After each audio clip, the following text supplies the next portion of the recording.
Chapter 346.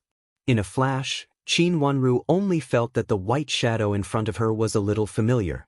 Seeing the white shadow rushing over, she hurriedly reached out to hold it. A soft meow sounded in her ear. Looking carefully, she found it was the white cat that Chu Luchen used to hold.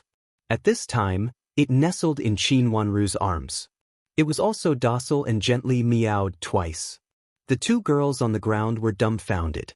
For a moment, they didn't know whether to scream or not and blushed with shame. Seeing that their miss made a fool of herself, the two servant girls hurriedly put all the medicinal materials in Yuji's hands and came over to help them up. Before they could say anything, they saw several eunuchs rushing out of the door of the moon cave in front of them. The first one was Xiao Xuanzi. When he saw the two frightened misses, he immediately shouted, "Come on, drive them out." They scared His Highness's favorite cat and dared to throw it out. If it is damaged, who can afford to pay for it? His Highness's favorite cat? The two were dumbfounded. No one expected that this cat had such a powerful background. Drive them out quickly. Do you want His Highness to come here in person? Xiao Xuanzi looked angry and screamed. The two guards immediately came over and pulled out the swords in their hands with a fierce look. Seeing this, Xiao Jie and the miss didn't dare to say anything. At this time, they didn't care about etiquette, turned around and ran out crying. If they didn't leave, they didn't know what Prince Chen would do. They had heard that Prince Chen was gentle on the surface but cruel and merciless in fact. He didn't want to kill himself for a cat. Thinking of some rumors about Prince Chen, the two of them shivered with pale faces and almost fell several times. Seeing this situation, the palace maid who led the way had to chase after them. These two misses were also the concubines chosen by the Empress Dowager for Prince Chen. Now it seemed that they not only had no boudoir manners but also lacked etiquette. Needless to say, these two would definitely be kicked out of the list of candidates by the Empress Dowager. Seeing the two run away crying, Xiao Xuanzi waved his hand. Several little eunuchs left, and the two guards also retreated to the gate of the palace. "Second miss, please. I'm waiting for your medicinal materials." Xiao Xuanzi nodded and bowed with a smile, which was completely different from his arrogant look just now. Qin Wanru nodded with the white cat in her arms and followed Xiao Xuanzi inside. Along the way, he discovered that this palace was actually very large, not much smaller than the Empress Dowager's palace of compassionate and peaceful. With such a large scale, it should be much larger than most of the palaces in the palace, right? This is the palace where my master has lived since he was a child. Later, when my master grew up, he asked to move out. The Empress Dowager and the Emperor didn't agree at first. They originally wanted my master to stay in the palace, even if it was more convenient for him to take care of his body. However, my master felt that living in the palace was too noisy and insisted on moving out. Helpless, the Empress Dowager and the Emperor agreed. Xiao Xuanzi explained with a smile. "How old was your master at that time?" Qin Wanru asked casually. "I was only 8 years old at that time." Xiao Xuanzi said with a smile, and then sighed. "My master's body was very poor at that time, and he was particularly prone to illness. I was very worried. There were 4 imperial physicians on duty living in the mansion all the time, and they were all afraid that something would happen to my master. At that time, my master was small and weak, and looked younger than others." The smile on Xiao Xuanzi's face had long disappeared. Thinking of those days, his eyes turned red. A child without parents, even if the emperor expressed that he was very good to him, he would not be so attentive. The sick and weak child sat in a wheelchair alone, drinking bitter medicine every day. Inexplicably, Qin Wanru felt more pity in her heart. At that time, Chu Luchen should be about the same age as Hao was now 7 years old, and Chu Luchen was 8 years old. He might be younger than Hao, but even so, he had to leave the palace and live alone. He would rather have no so-called relatives to take care of him. Qin Wanru was silent for a while, and no longer asked other things. She just held the cat in her hands and gently touched it. Chu Luchen was in the corridor behind the inner hall. This place had a great advantage. He could bask in the sun, but he could not be blown by the wind. There was a veil outside the corridor to block the wind, and there were several heaters. As soon as he came in, he immediately felt warm as spring. Chu Luchen wore a snow-white robe, and his black hair was casually hanging down. He did not tie a belt around his waist. He looked very relaxed, and even had a feeling that his sleeves were fluttering. He held a pen in his hand and was actually painting. Hearing the sound of the door behind him, he did not turn his head. Xiao Xuanzi shouted, "Master!" Chu Luchen ignored him and continued to paint. Xiao Xuanzi wanted to shout again, but Qin Wanru waved her hand to signal him to stop. She stepped forward and stood behind Chu Luchen. When she saw everything on the painting clearly, she was stunned and stared at the painting in front of her. Wasn't this what happened at the gate of the palace just now? She raised her eyes to look outside the corridor, and found that this corridor was a corner. From the diagonal opposite side, she could see the outside of the palace gate. Although it was a little far away, she should have seen the scene just now. Although there were only a few strokes in the painting, it could be seen that he was lowering his head and hugging the cat to comfort it. On the ground, one was kicking its legs and screaming, and the other was crying. No matter how you looked at it, it looked very lifelike. "How is it? Is it very vivid?" Chu Luchen suddenly asked without raising his head, and the pen in his hand did not stop. "Your Highness's painting is very unique." Qin Wanru looked at his skilled style and said helplessly. Such an experienced and skilled way of painting was actually just to paint the ugly state of other women. It really made people speechless. As a son of an aristocratic family, shouldn't he pretend that he did not see it? Ordinary sons of aristocratic families all asked for this, not to mention Chu Luchen, who was Prince Chen. "Of course it is unique. When I finish painting, I will show it to Grandma later." Chu Luchen raised his handsome lips and smiled very leisurely. "Empress Dowager will not like it." Qin Wanru paused and had to remind him. Of course, she could understand the meaning of Empress Dowager. It was obvious that there were a few more people. If Chu Luchen presented this painting to Empress Dowager, he might be reprimanded by Empress Dowager. In Qin Wanru's view, it had nothing to do with her whether there were a few more people or not. It was originally a plan of expediency. Because of this, she would not care about the gain or loss of status. Chu Luchen put down the painting in his hand and shook his robe in a natural and unrestrained manner. He squinted at Qin Wanru and suddenly smiled gently. He sat on the chair on the side and said, "As long as I like it." Xiao Xuanzi came over and asked Qin Wanru to sit on the other side. Another little eunuch came up to serve tea and then left quietly. "Prince, Empress Dowager will blame me." Qin Wanru said very helplessly. "So what? Aren't you originally here to protect me from disasters?" Chu Luchen raised his eyebrows and a gentle smile appeared in his handsome eyes. His expression was extremely innocent and deceptive. Qin Wanru was extremely speechless and even had an impulse to roll her eyes. "Prince, thank you for sending people to me." She suddenly felt that it was better to change the topic. "Don't feel grateful. If you really feel sorry, find a way to enter Prince Chen's mansion to accompany me as soon as possible, so that Imperial Grandmother will not send people to me every 2 or 3 days. Chu Luchen said in a lazy voice. It meant that today's thing was not the first time, and certainly not the last time. And she was sent here coincidentally. Qin Wanru bit her lips and felt that the deep gratitude in her heart faded a little. Thinking that if she really entered Prince Chen's mansion, she might not have a good life. She felt inexplicably depressed. Fortunately, this emotion just passed. If she regarded herself as Chu Liuchen's subordinate and this was a task, it would not be so difficult to accept. "Prince, how do you know about Xiao Huai?" Regarding this, Qin Wanru was still full of doubts. How did Chu Luchen know about this when she had missed this thing?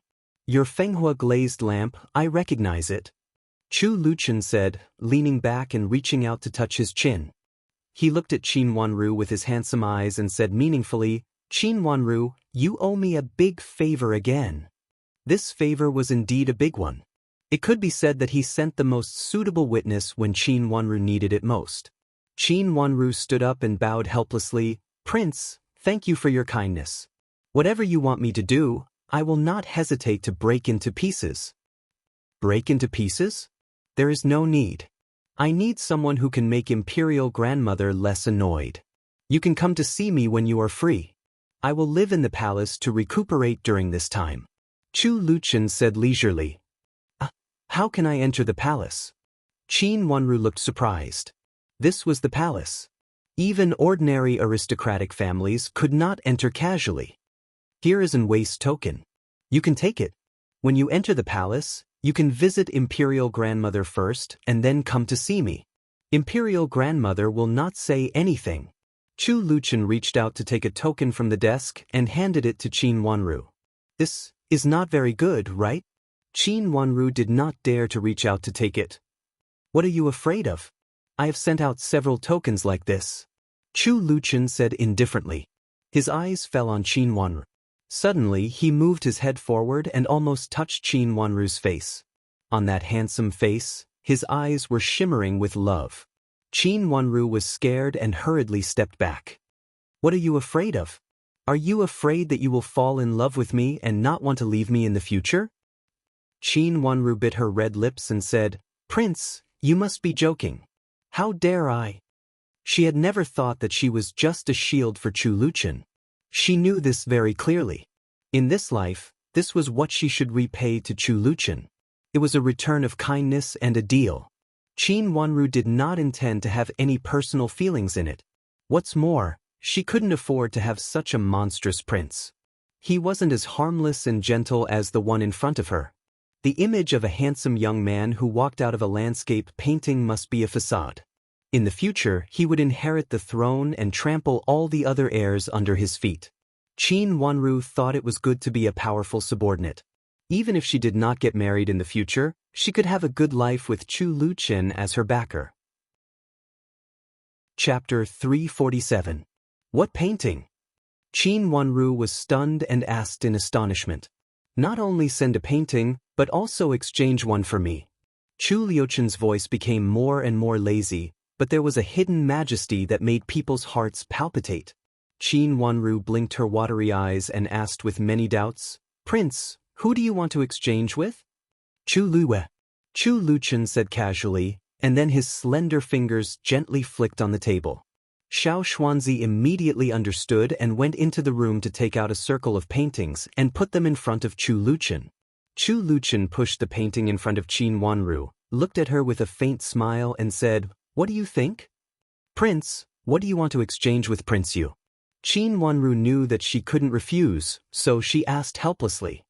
Naturally, I want to exchange the most precious painting in his hand. Chu Liuchen's smile became deeper, but this kind of smile didn't look like a real joy in Qin Wanru's eyes. His handsome eyes were almost bottomless. That's all? Qin Wanru raised her willowy eyebrows and asked. Yes, as long as you say this, he must understand.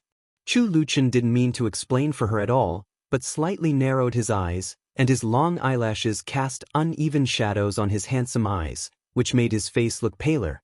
There was a kind of weakness in his face. Where should I go to find Prince Yu? Qin Wanru said helplessly. She knew that she couldn't refuse this, and she couldn't refuse it. A good subordinate should be like this. When you go out later, he will naturally come. He is seriously injured and has been living in the palace recently. My cousins are all sick and weak people, so don't make him angry later. Chu Luchen said with a smile in a happy mood. Qin Wanru's mood was not happy at all. She even thought about what she should do if Chu Luiwei got angry later. She bit her lips and felt very helpless. I think Chu Luiwei will be very angry later. Chu Luchen seemed to see the uneasiness in her heart, and even jokingly corrected himself. Qin Wanru, do you know that Chu Luiwei is very cruel? Qin Wanru was shocked. Her forehead was sweating, and her fingers twitched unconsciously. In her last life, she died under Qin Liuyue's order.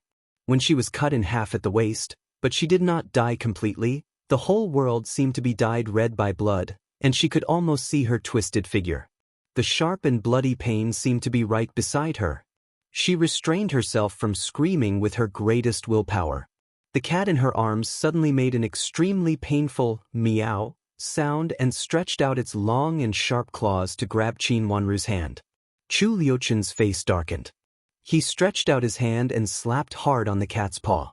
He looked into the cat's eyes with hostility. The white cat meowed softly and flatteringly, and its paw gently fell down. Chu Liwei thought that according to his estimation, none of the 3 people who came today could meet the standard of Imperial grandmother for Chu Liuchen's concubine selection. It was more like a concubine or a concubine. Recently, Imperial grandmother invited several young madams to the palace from time to time in the name of sending medicine to Chu Liuchen. However, when they arrived at Chu Liuchen's place, there was usually only one young madam left, and she would not stay for a long time. Just like Qin Wanru in front of him, she was driven out in such a short time. According to such a time, Chu Liuchen did not seem to have a special affection for her.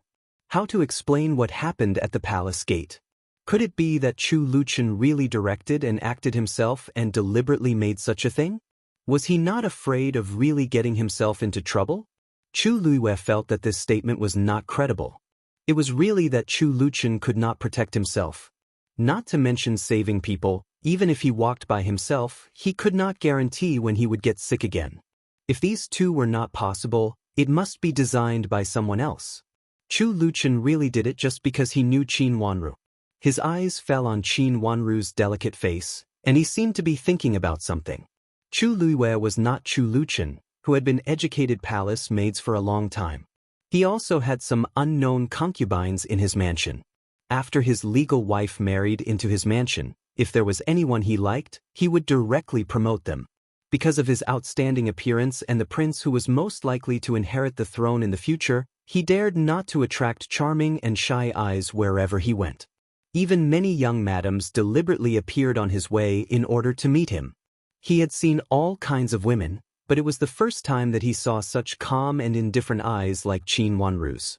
That pair of misty watery eyes was very beautiful, almost able to reflect himself.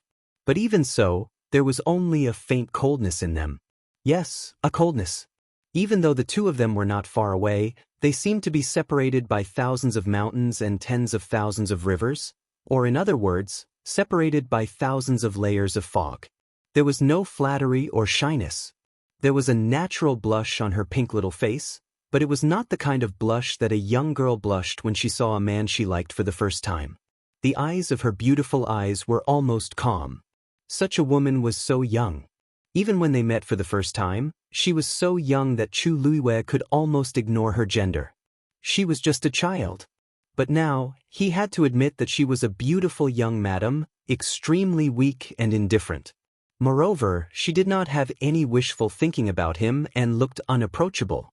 This feeling was so strange that he even wanted to see clearly whether this woman was playing hard to get. In the capital city, there were many young madams from aristocratic families. They pretended to be noble, but in fact, they were just fishing for men. Was the woman in front of him one of them? It should not be. She was too young to understand. Chu Liwei shook his head secretly. She looked a little childish. Even if she had a natural charm, it was suppressed behind a layer of indifference. Seeing that she stopped politely and did not mean to approach him, she bowed sideways and said, "Your Highness, I pay my respects to you." Come back from Third Brother's place? Chu Liwei walked over with his hands clasped behind his back and asked. Qin Wanru took a step back calmly and kept a distance from him. How is Third Brother's health? Can he get up? Chu Liuei's face was a little cold in the gorgeous brocade robe, which was the same as his usual expression. Prince Qin, you can get up. He is painting. When he saw me coming, he specially asked me to bring a scroll of painting to you. He said that he would like to ask you to exchange your most precious and favorite scroll of painting. Qin Wanru presented the scroll of painting tied with a ribbon with both hands and said respectfully. What? Chu Liuei's heart thumped. He had a bad intuition. How did Chu Liwei know that he was here? Was Qin Wanru really his bait? This is what Prince Qin asked me to bring to you. Qin Wanru handed the painting in her hand forward. Chu Liwei heard it clearly this time. Chu Liwei heard it clearly this time. He took the painting with an ugly face, pulled open the ribbon wrapped around the painting and opened it. When he saw the painting on it clearly, he was so angry that he sneered and said, "It turns out that he likes her. Unfortunately, I don't have a painting that matches this one. Tell my third brother not to test me. I have nothing to do with Miss Xiao." If he likes her, he can come to propose marriage to her. After saying that, he threw the painting coldly, swung his robe, turned around and strode away. The painting was thrown on the ground. Qin Wanru looked at the painting. From her angle, she could not see the person, but only half of the beautiful and elegant face of a woman. It was very familiar. Qin Wanru looked at the face, took 2 steps forward, squatted down, and spread the painting flat. When she saw the person on it clearly, her cold eyes were full of malice. Chapter 348. It was Xiao Yenru in the picture. At the first sight, Qin Wanru had already confirmed her identity. Even if she turned into mud, she would still recognize this person. High and mighty, was there a huge difference between them? With a gloomy and cold look in his eyes, he remembered that he had been set up by her in the last life. He slowly reached out to pick up the painting. Xiao Yenru, in a light green dress, stood at the door of a moon cave and looked up slightly at the plum blossom on the tree. She looked elegant and beautiful in the wind. No wonder there were rumors in the capital city that Xiao Yenru was the first beauty in the capital city. They all said that she was beautiful, talented, and proficient in zither, chess, calligraphy, and painting. Besides, she came from a noble family, was dignified and decent, and had a sense of propriety. She could be said to be the model of women in the capital city. Perfect. She had perfectly deceived everyone. If it were not for her personal experience in the last life, Qin Wanru would definitely think that she was such a person. Qin Wanru's watery eyes slid across the delicate face, and then her eyes fell on the corner of the painting. Of course, she would not think that Chu Luchen really liked Xiao Yenru. She could even be sure that even if Xiao Yenru could be deceived, she could not deceive Chu Luchen. She could even be sure that even if Xiao Yenru could deceive everyone in the world, she could not deceive Chu Luchen. So what was the purpose of sending this painting? Did he want to provoke Chu Luiyue? Was there an ambiguous relationship between Chu Luiyue and Xiao Yenru? Then why did Xiao Yenru not marry Chu Luiyue in the last life, but become in the palace of the current emperor? With her identity, it was reasonable for her to become Chu Luiyue's legal wife.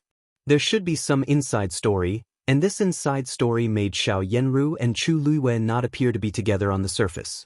But in fact, Qin Wanru still clearly remembered the scene before her death.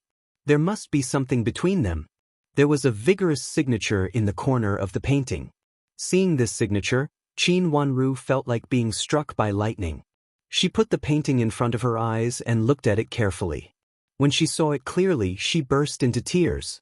Layman from the Drizzle Pavilion wrote vigorously, and his words penetrated the back of the paper. His eyes, which were so calm that there was almost no ripple, suddenly moved. She bit her lips and swallowed the excitement in her heart. How could she not be excited? In her memory, there was a lay Buddhist of Weiyu Pavilion, but she never knew who this person was. However, when she entered the palace as a painter, he used a painting scroll to guide her painting. Was it this person? She didn't know if it was because he wasn't in her memory, or if she really hadn't seen him before. Her slender fingers trembled slightly. "Miss, what's wrong with you?" Yujia also squatted down. Looking at Qin Wanru's excited face, she could not help but ask in surprise. "Go!" Qin Wanru stood up, turned around and walked back. She wanted to ask Chu Luchen who this lay Buddhist of Weiyu Pavilion was and who this mysterious person who had been kind to her in the last life was. When Qin Wanru returned to Chu Luchen's palace, the 2 guards at the gate of the palace gave way to her and didn't come up to question her like before. Qin Wanru hurried in and stayed in the middle hall. She turned around the inner hall to the back corridor and saw Chu Luchen, who was lounging on the couch. He leaned lazily on the couch, holding a book casually in his hand. Noticing that Qin Wanru came in, he raised his shimmering eyes to look at Qin Wanru, and his expression returned to the former gentleness. "You didn't change it?" Chu Luchen put down the book in his hand with interest, looked at the painting scroll in Qin Wanru's hand and asked, "Child, who is the lay Buddhist of Weiyu Pavilion?"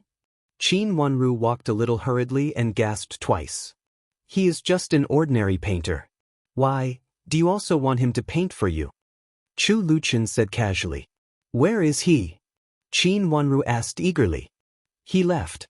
He is not one of my people. I just met him by chance. Chu Luchun became more and more relaxed. He leaned on the cushion, and there was a hint of laziness in his whole body. It was quite similar to his cat. Left? Sure enough, he was very mysterious and couldn't be seen again.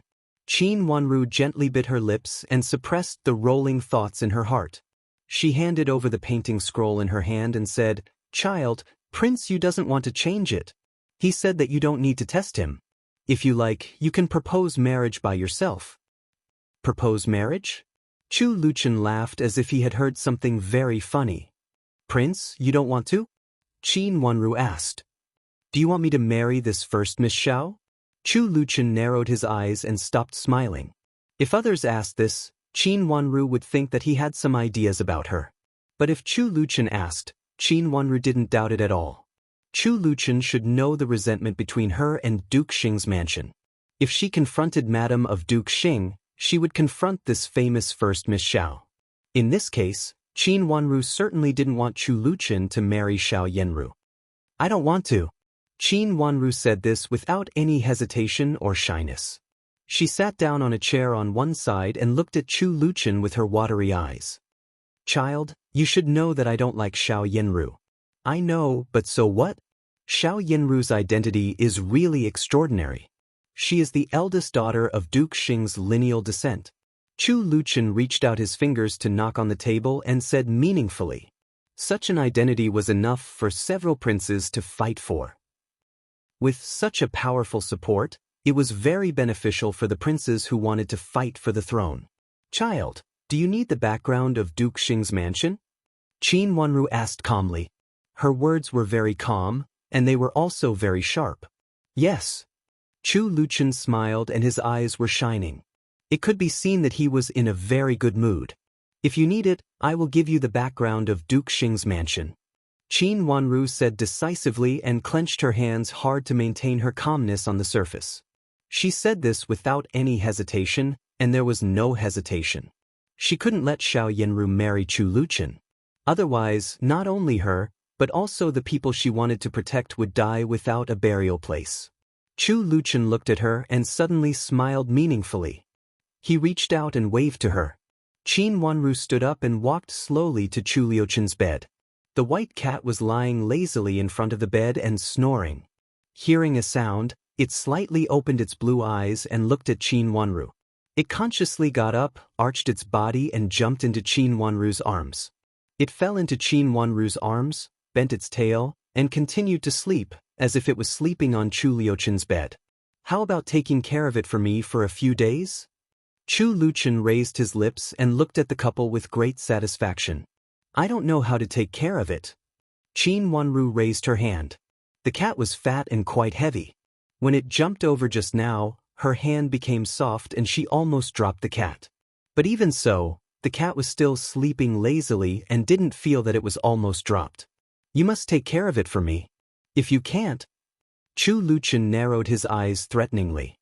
"Child, I can't take care of your Tang Qinyan well either." Qin Wanru sighed helplessly. She was really helpless. She didn't know what was wrong with this man. Why did he let her take care of all the things he liked? "You will take care of this cat well," Chu Luchun said meaningfully. But Qin Wanru was puzzled. "It likes you." Chu Luchun squinted at the white cat and said meaningfully, "It likes you." Qin Wanru was dismissed with one sentence. When they stood outside the Empress Dowager's palace, Qin Wanru held the fat white cat and sighed deeply. She really didn't know why the white cat seemed to be attached to her. When it left just now, it didn't even look up at its original master. "Second Miss Qin, the Empress Dowager asks you to go in." A palace maid came out in a hurry and bowed to Qin Wanru. Qin Wanru nodded and walked inside slowly. When she arrived at the hall, she bowed to the Empress Dowager respectfully and said, "Greetings, Empress Dowager." "Is this Qin's cat?" The Empress Dowager looked at the fat cat in surprise.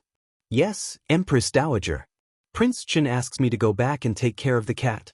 Qin Wanru actually wanted to put the cat down, but the cat was still sleeping there and didn't even open its eyes. "Let me see it."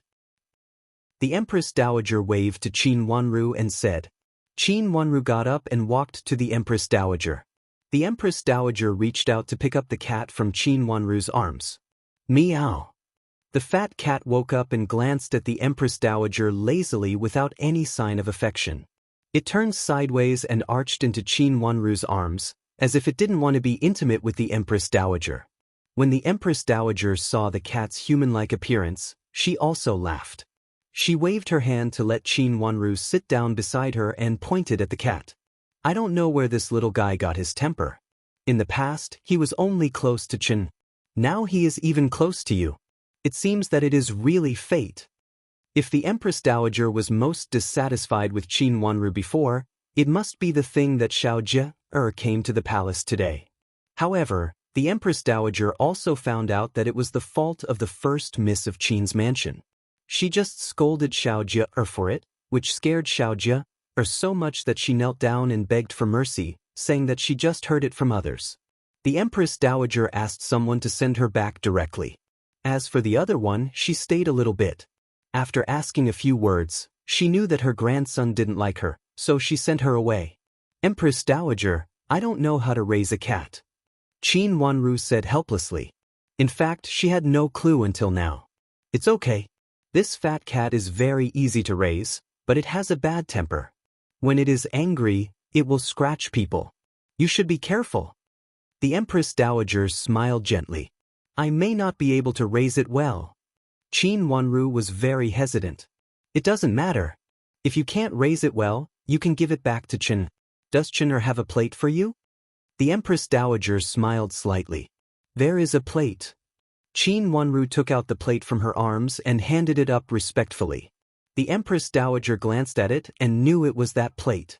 She nodded secretly and said with a kind look, You take it first. When you are free, come to see me. If you don't know anything about raising a cat, you can also ask Qin. Yes, Empress Dowager. Qin Wanru bowed her head and said respectfully. Chapter 349. Prince, do you really want to go to Duke Xing's mansion to propose marriage? Xiao Xuanzi followed Chu Luchen and asked anxiously when he saw his master pick a few ornaments randomly. No. Chu Luchen walked a few steps with his hands behind his back. Then why do you want to pick this kind of ornaments for women? Xiao Xuanzi asked confusedly. This was a private warehouse of his master in the palace. All the ornaments in it were given by the nobles in the palace, and each of them was of amazing value. But his master never cared about it very much. He even didn't want to go out of the mansion. Some of them were directly thrown into the private warehouse of the palace, and he never came to see them in the past. Raise the fat cat for me, and I have to pay for your labor. Chu Luchen casually picked up a box and looked at it. It was a pair of blood jade bracelets. This is good, keep it. Hearing that it was for Qin Wanru, Xiao Xuanzi immediately became excited and took out some fine ornaments in the corner. These were deliberately put aside by Xiao Xuanzi, and he originally wanted to leave them for his female master. Before Chu Luchen said to give them to Qin Wanru, Xiao Xuanzi didn't intend to take them. Come out. After Chu Luchen picked a few more ornaments, he walked out of the private warehouse. Xiao Xuanzi hurriedly locked the door of the private warehouse, took a few ornaments, and followed him out. Prince, are you going to send someone to reward second miss? I have nothing to do, so I can go. Xiao Xuanzi volunteered. I have something to do. Chu Luchen said lightly. What's the matter, Prince? Xiao Xuanzi was stunned and asked anxiously. Of course I have something to do. Send 2 to Duke Xing's mansion, and ask them when the first miss of their mansion will come back for me. Chu Luchen said meaningfully. Prince, you don't want to marry the miss of Duke Xing's mansion, but you want to send her things. Do you want her to be a concubine?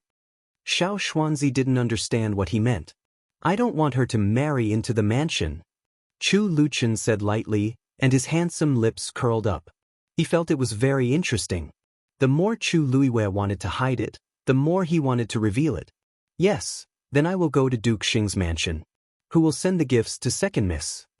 Xiao Xuanzi felt that he actually wanted to go to Ningyuan Army General's mansion. Is there no one else but you? Chu Luchen raised his eyebrows. No.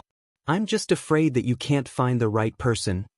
Xiao Xuanzi said with a smile. Did Imperial grandmother let them go? Chu Luchun suddenly stood still and looked in the direction of Empress Dowager's palace of benevolent peace. It was said that they let her go. The Empress Dowager specially rewarded the second Miss Qin with a lot of things and asked several palace maids to send her out. Many people in the palace said that the second Miss Qin was so lucky to be favored by the Empress Dowager. Xiao Xuanzi reported the news he had heard to Chu Luchun. A smile appeared on Chu Luchun's handsome face, and he coughed in a low voice, looking quite satisfied.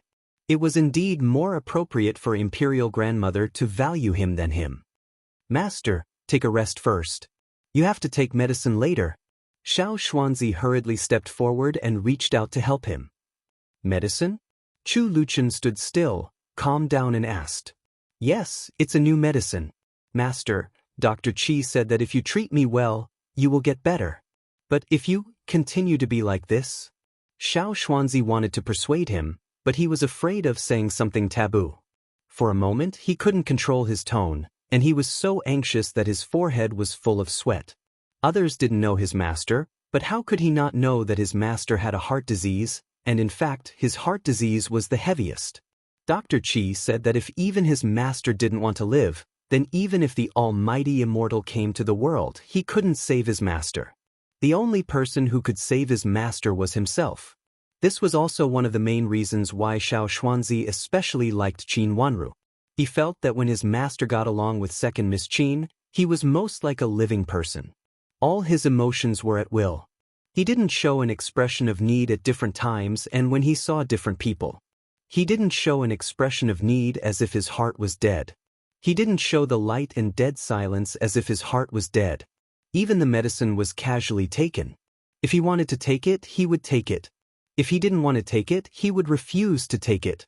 Is there a new medicine? Chu Luchun raised his eyes. Yes, it's a new medicine. Dr. Qi said that if you keep taking it obediently, you will be fine. Although I have been sick since I was a child, I have always practiced martial arts. It's good for your recovery. Xiao Xuanzi was afraid that Chu Luchun wouldn't listen to him, so he hurriedly promised him. While his master was in a good mood, he hurriedly said, "Go and get the medicine." Chu Luchun said lightly. "Ah." Xiao Xuanzi was stunned. He thought that he needed to say a long speech, and his master didn't know whether he would agree or not. The result came so easily that Xiao Xuanzi didn't believe that he would be so happy. Since this prince has decided to let that little lass follow me, I can't let that little lass be a widow, right? Chu Luchun said casually and lazily. His words didn't sound so real, and even he felt it was funny after he said it. He even wondered if it was possible. With his imperial grandmother's love for him, if something really happened to him, it was possible that she would force the little girl to be a widow. Even if they had nothing to do with each other now, if he couldn't get up at this time, when he was dying, his imperial grandmother would definitely let Qin's mansion agree to this marriage. It was unreasonable for his imperial grandmother to be overbearing. Therefore, this reason was very reasonable, and even he felt that he might believe it. Yes, that's the reason. Even if you don't think for yourself, you have to think for second Miss Qin. Xiao Xuanzi almost cried with joy. Of course, I don't want to die like this. Those people are still fine. Chu Luchun smiled and looked at the sky with his beautiful eyes, which were gloomy and dark. That place was not the Empress Dowager's palace of benevolent peace. At this glance, Xiao Xuanzi was frightened. That place seemed to be the place where the emperor lived, right? When you go to Duke Xing's mansion to ask about Xiao Yanru, if someone asks me why I suddenly ask about her, just say that I saw her portrait in my brother's place and think she is very good. Chu Luchun restrained the smile at the bottom of his eyes and waved his hand very elegantly. Chu Luiyue thought that he did it secretly so he would let everyone see it. The royal family didn't like two men fighting for a woman, especially the brothers of the royal family. He wanted to see how Chu Luiyue would cooperate with Duke Xian's mansion. Of course, since it was an alliance, he was not afraid. The backer of Duke Xian's mansion was not Chu Luiyue. Moreover, there was Chu Liuzhou. It was better to make trouble. Prince Chen sent someone to Duke Xing's mansion to send gifts, and he specially asked about the first Miss Xiao, who had always had a good reputation. Many aristocratic families got the news and guessed for a moment whether Prince Chen wanted to marry the first Miss Xiao. If it was true, everyone felt that it was a pity for the first Miss Xiao. Such a beautiful and talented miss was actually chosen by Prince Chen. How pitiful it was. Not to mention Prince Chen's embarrassing identity, his health would not last for a few years. Who would want to marry him? Even if she married him, she would not have a good life in the future. If she had no children, she would be alone for the rest of her life. No matter how rich she was, it was useless. If she had children, it would not be a good thing. No matter who inherited the throne in the future, he would be very afraid of his children. After all, fundamentally speaking, Chu Luchen was the orthodox of the royal family. No one knew when some old ministers of the former emperor would jump out and want to protect the throne. Then there would be another war. The best way was to kill all his children when they were young. Chu Luchen could live until now, not because the current emperor did not fear him, but because he thought that he would not live long anyway, so there was no need to care about a person who was going to die. It was better to show some doting gestures to show the world. This was also the reason why the emperor doted on Prince Chen very much. This kind of doting even exceeded that of his other 3 sons. Everyone could understand this, but this kind of doting only applied to Chu Luchen. If he really had children in the future, everyone would think it a tragedy. If the peerless first Miss Xiao had to marry into Prince Chen's mansion, it would be the tragedy of all tragedies. She was such a beautiful woman. Many people secretly sighed for Xiao Yanru. Of course, many misses were secretly happy. Wherever Xiao Yanru went, she was the center of attention of many misses. Many misses were also angry and jealous.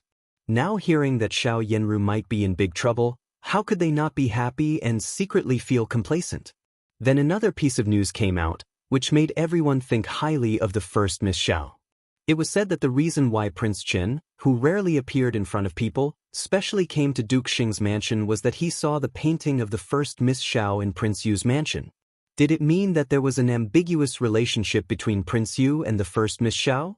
Thinking of this, many people felt that the first Miss Xiao was amazing. She took a fancy to Prince Yu's potential and had a relationship with Prince Yu early. Thinking of this, everyone suddenly felt clear. Did Prince Chen mean that he wanted to compete with Prince Yu for the first Miss Xiao? It seemed to be right for everyone to think in this way, but they didn't know whether the first Miss Xiao and Prince Chen had a relationship long ago. When everyone was speculating in this way, they suddenly heard that the second Miss of Ningyuan Army General had won the favor of the Empress Dowager and allowed her to enter the palace to accompany her from time to time. It was also said that the white cat of Prince Chen especially liked the second Miss Qin and even went out of the palace with the second Miss Qin. For this reason, Prince Chen also prepared a gift and fostered the cat in Qin's mansion, which was a reward to the second Miss Qin. For a time, Qin Wanru was in the limelight. Many people in the capital city were inquiring about who she was. Later, when they heard that she was the younger sister who beat and scolded her younger sister in the street, they all shook their heads and sighed at this elder sister. This elder sister not only lost her reputation, but also seemed to lose favor with the nobles in the palace. In the future, would there be a future? Chapter 350. Old Madam, what should we do? The second Miss of the Qin's mansion is unwilling to take on this matter. First Miss, I'm afraid, she is the only daughter of my eldest uncle. As soon as Madame of Duke Xing entered Old Madam's room, her eyes turned red and her voice choked. She covered her mouth with a handkerchief and almost cried. Old Madam's eyes also turned red, and she trembled her hands and said, What should we do? The second Miss of the Qin's mansion saved my life. Knowing that the second Miss of the Qin's mansion had saved her life, Old Madam suddenly didn't know how to deal with it. At this time, she was discussing with Nanny Yu. Hearing Madame of Duke Xing's words, she only felt sad. Although she didn't like her eldest daughter-in-law, she liked her eldest son. Especially now that this son was gone, Old Madam only felt sad and sad. Old Madam, Prince Chen sent someone to give Ru a gift just now. Does he like Ru? When he entered the palace today, he obviously liked the second Miss of the Qin's mansion. Could it be that the second Miss of the Qin's mansion said something? It's really sinful. Does the second miss of the Qin's mansion not get along well with the princes in our mansion? Sitting beside old Madame of Duke Xing became more and more aggrieved. What Ru'er? Old Madame was excited and immediately glared and asked. Ru'er was old Madame's beloved granddaughter, and no one in their mansion was optimistic about Prince Chen. This was the fate of their mansion to climb up the ladder in the future. How could they let others ruin the big thing? Yes, when Jie entered the palace before, she said that the Empress Dowager asked her, the second miss of the Qin's mansion and a miss of the Marquis's mansion of Fengyang, to send medicine to Prince Chen. But as soon as they arrived at Prince Chen's mansion, they were driven away by Prince Chen, leaving only the second miss of the Qin's mansion. After that, Jie was reprimanded by the Empress Dowager. But inexplicably, after the second miss of the Qin's mansion left Prince Chen's mansion, Prince Chen came to our mansion. Madame of Duke Xing anxiously wiped a trace of tears from the corner of her eyes. Among the several princes' mansions, Duke Xing's mansion despised Prince Chen's mansion the most. Even though it was the Empress Dowager's decree, they only sent a daughter of a concubine to Prince Chen's mansion. Her purpose was to let Prince Chen choose a concubine and settle down his marriage. The Empress Dowager had long expressed that she would choose a consort for Prince Chen first. Everyone knew the reason why she did so. Prince Chen was in a precarious situation, and the Empress Dowager hoped that he would have a successor. At this time, no one dared to come forward. Only after choosing Prince Chen's wife could they come back to compete for other princesses. Duke Xing's mansion had agreed in this way at that time. There happened to be such an opportunity, so Xiao Yanru, the first Miss Xiao, left with the excuse of going to the Yue nunnery to learn painting. Does she really hate us because of that pair of bracelets? But I really don't know that she saved me. Old Madame said angrily. Compared with Qin Yuru, a specious granddaughter, of course, Xiao Yanru, her closest granddaughter, was more important. Even though Xiao Yanru had saved her life, Old Madame felt that she couldn't let it go. Old Madame, what should we do now? Did the second miss of Qin's mansion say something to Prince Chen? Did she deliberately let Prince Chen make such a big trouble, and let the Empress Dowager think that Prince Chen likes Ru? What should we do? The Empress Dowager has always been partial to Prince Chen. Madame of Duke Xing was really anxious. She picked up the teacup at hand and drank a few mouthfuls before she calmed down a little. Old Madame, we can't wait any longer. I will accept first Miss Qin as my adopted daughter and let her live in our mansion. Second Miss Qin also saved your life, so she can also come and live in our mansion. It can be regarded as our repayment for her saving our life. If I accept her as my adopted daughter, what about great elder princess? Old Madame hesitated, not because of Qin Wanru's identity as her savior. It doesn't matter whether great elder princess admits it or not. Anyway, we didn't say that she is my eldest uncle's daughter. There are too many things that happened in the past. If all the things are exposed, Old Madame may be verbally attacked by others again. It's better to let all these things pass. It's also because of my eldest uncle's spirit that we can find first Miss Qin. It's enough to treat her as a legitimate miss in our mansion. Other things are not important. Old Madame of Duke Xing's mansion said softly. These words were completely according to Old Madame's intention. Speaking of the things that happened in the past, Old Madame disliked it very much. The things that happened in the past were a knot in Old Madame's heart. She thought that it was Infanta Qinghua who killed her son, so she didn't want to mention Infanta Qinghua. If it weren't for Infanta Qinghua's identity, she would not let her return to the mansion and give birth to Hao. The things that happened in the past were the things that Old Madame didn't like to talk about, the things that happened in the past. Madame of Duke Xing also understood Old Madame's mind. She had been raised by Old Madame of Duke Xing's mansion since she was a child, so she knew Old Madame of Duke Xing's mansion very well. She knew that Old Madame of Duke Xing's mansion would definitely agree if she said so. As expected, Old Madame only thought for a little and made up her mind. Okay, then you will recognize her as your adopted daughter and treat her better in the past. All the people in our mansion should treat her as a legitimate Mississippi. In the future, when she marries into Duke Yong's mansion, she must also be given a generous dowry. Old Madame arranged. It seemed that she really liked Qin Yuru as her granddaughter and considered everything for her. But in fact, if Qin Yuru was really her biological granddaughter, it was actually improper for her not to recognize the ancestral family and return to the ancestral family. A good biological granddaughter became an adopted one. The gap in this was not a little bit. Okay, then as old madam said, let the second miss of Qin's mansion also live with her sister. On the one hand, it can show that first Miss Qin is kind and values sisterhood. On the other hand, it can also talk with second Miss Qin so that she doesn't have to be hostile to our mansion. Madam of Duke Xing had achieved her goal. She calmly pushed the blame to old madam, nodded and agreed, as if everything just now was proposed by old madam, and she agreed to it all according to old madam's opinion. Nanny Yu, who was standing on the side, stole a glance at her and lowered her head quietly. This is also good. Let the second miss of Qin's mansion also come here. Since she saved me, I will not treat her badly. At that time, I will add a generous dowry to her. Old madam took it for granted and raised her eyes with a bit of pride, as if Qin Wanru saved her at that time for her dowry. Old madam, then I will go to arrange it. This matter has to be discussed with first Miss Qin's adoptive mother, Madame D. But now I heard that she is too sick to get up. Madame of Duke Xing frowned with difficulty and said, if we wait for her to recover, I don't know when it will be. The longer it is delayed, the worse it will be. Send a doctor in our mansion to treat Madame D. If she gets better, we will talk about this matter. We should try to settle this matter after the 15th day of the first lunar month.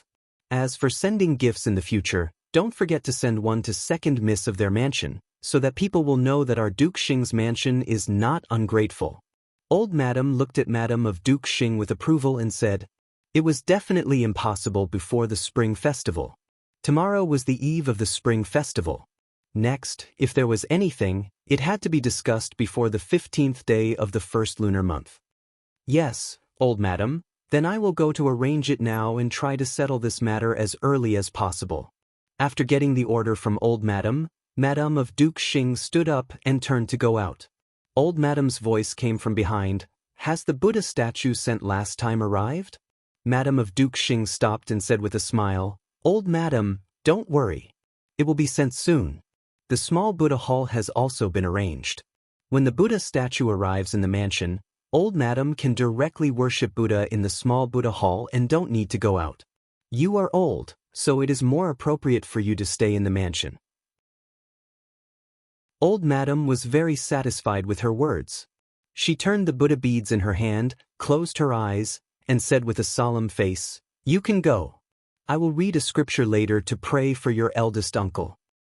Then I won't bother you. Madam of Duke Xing left. When she was outside the door, a trace of viciousness flashed in her eyes. She snorted coldly and turned to leave. Chu Liuchen's gifts were placed on the table. Looking at the pair of blood jade bracelets among so many gifts, Qin Wanru opened them helplessly and put one on her hand. It was a little big. In fact, it was really not very suitable. Did she have a fate with blood jade bracelets recently?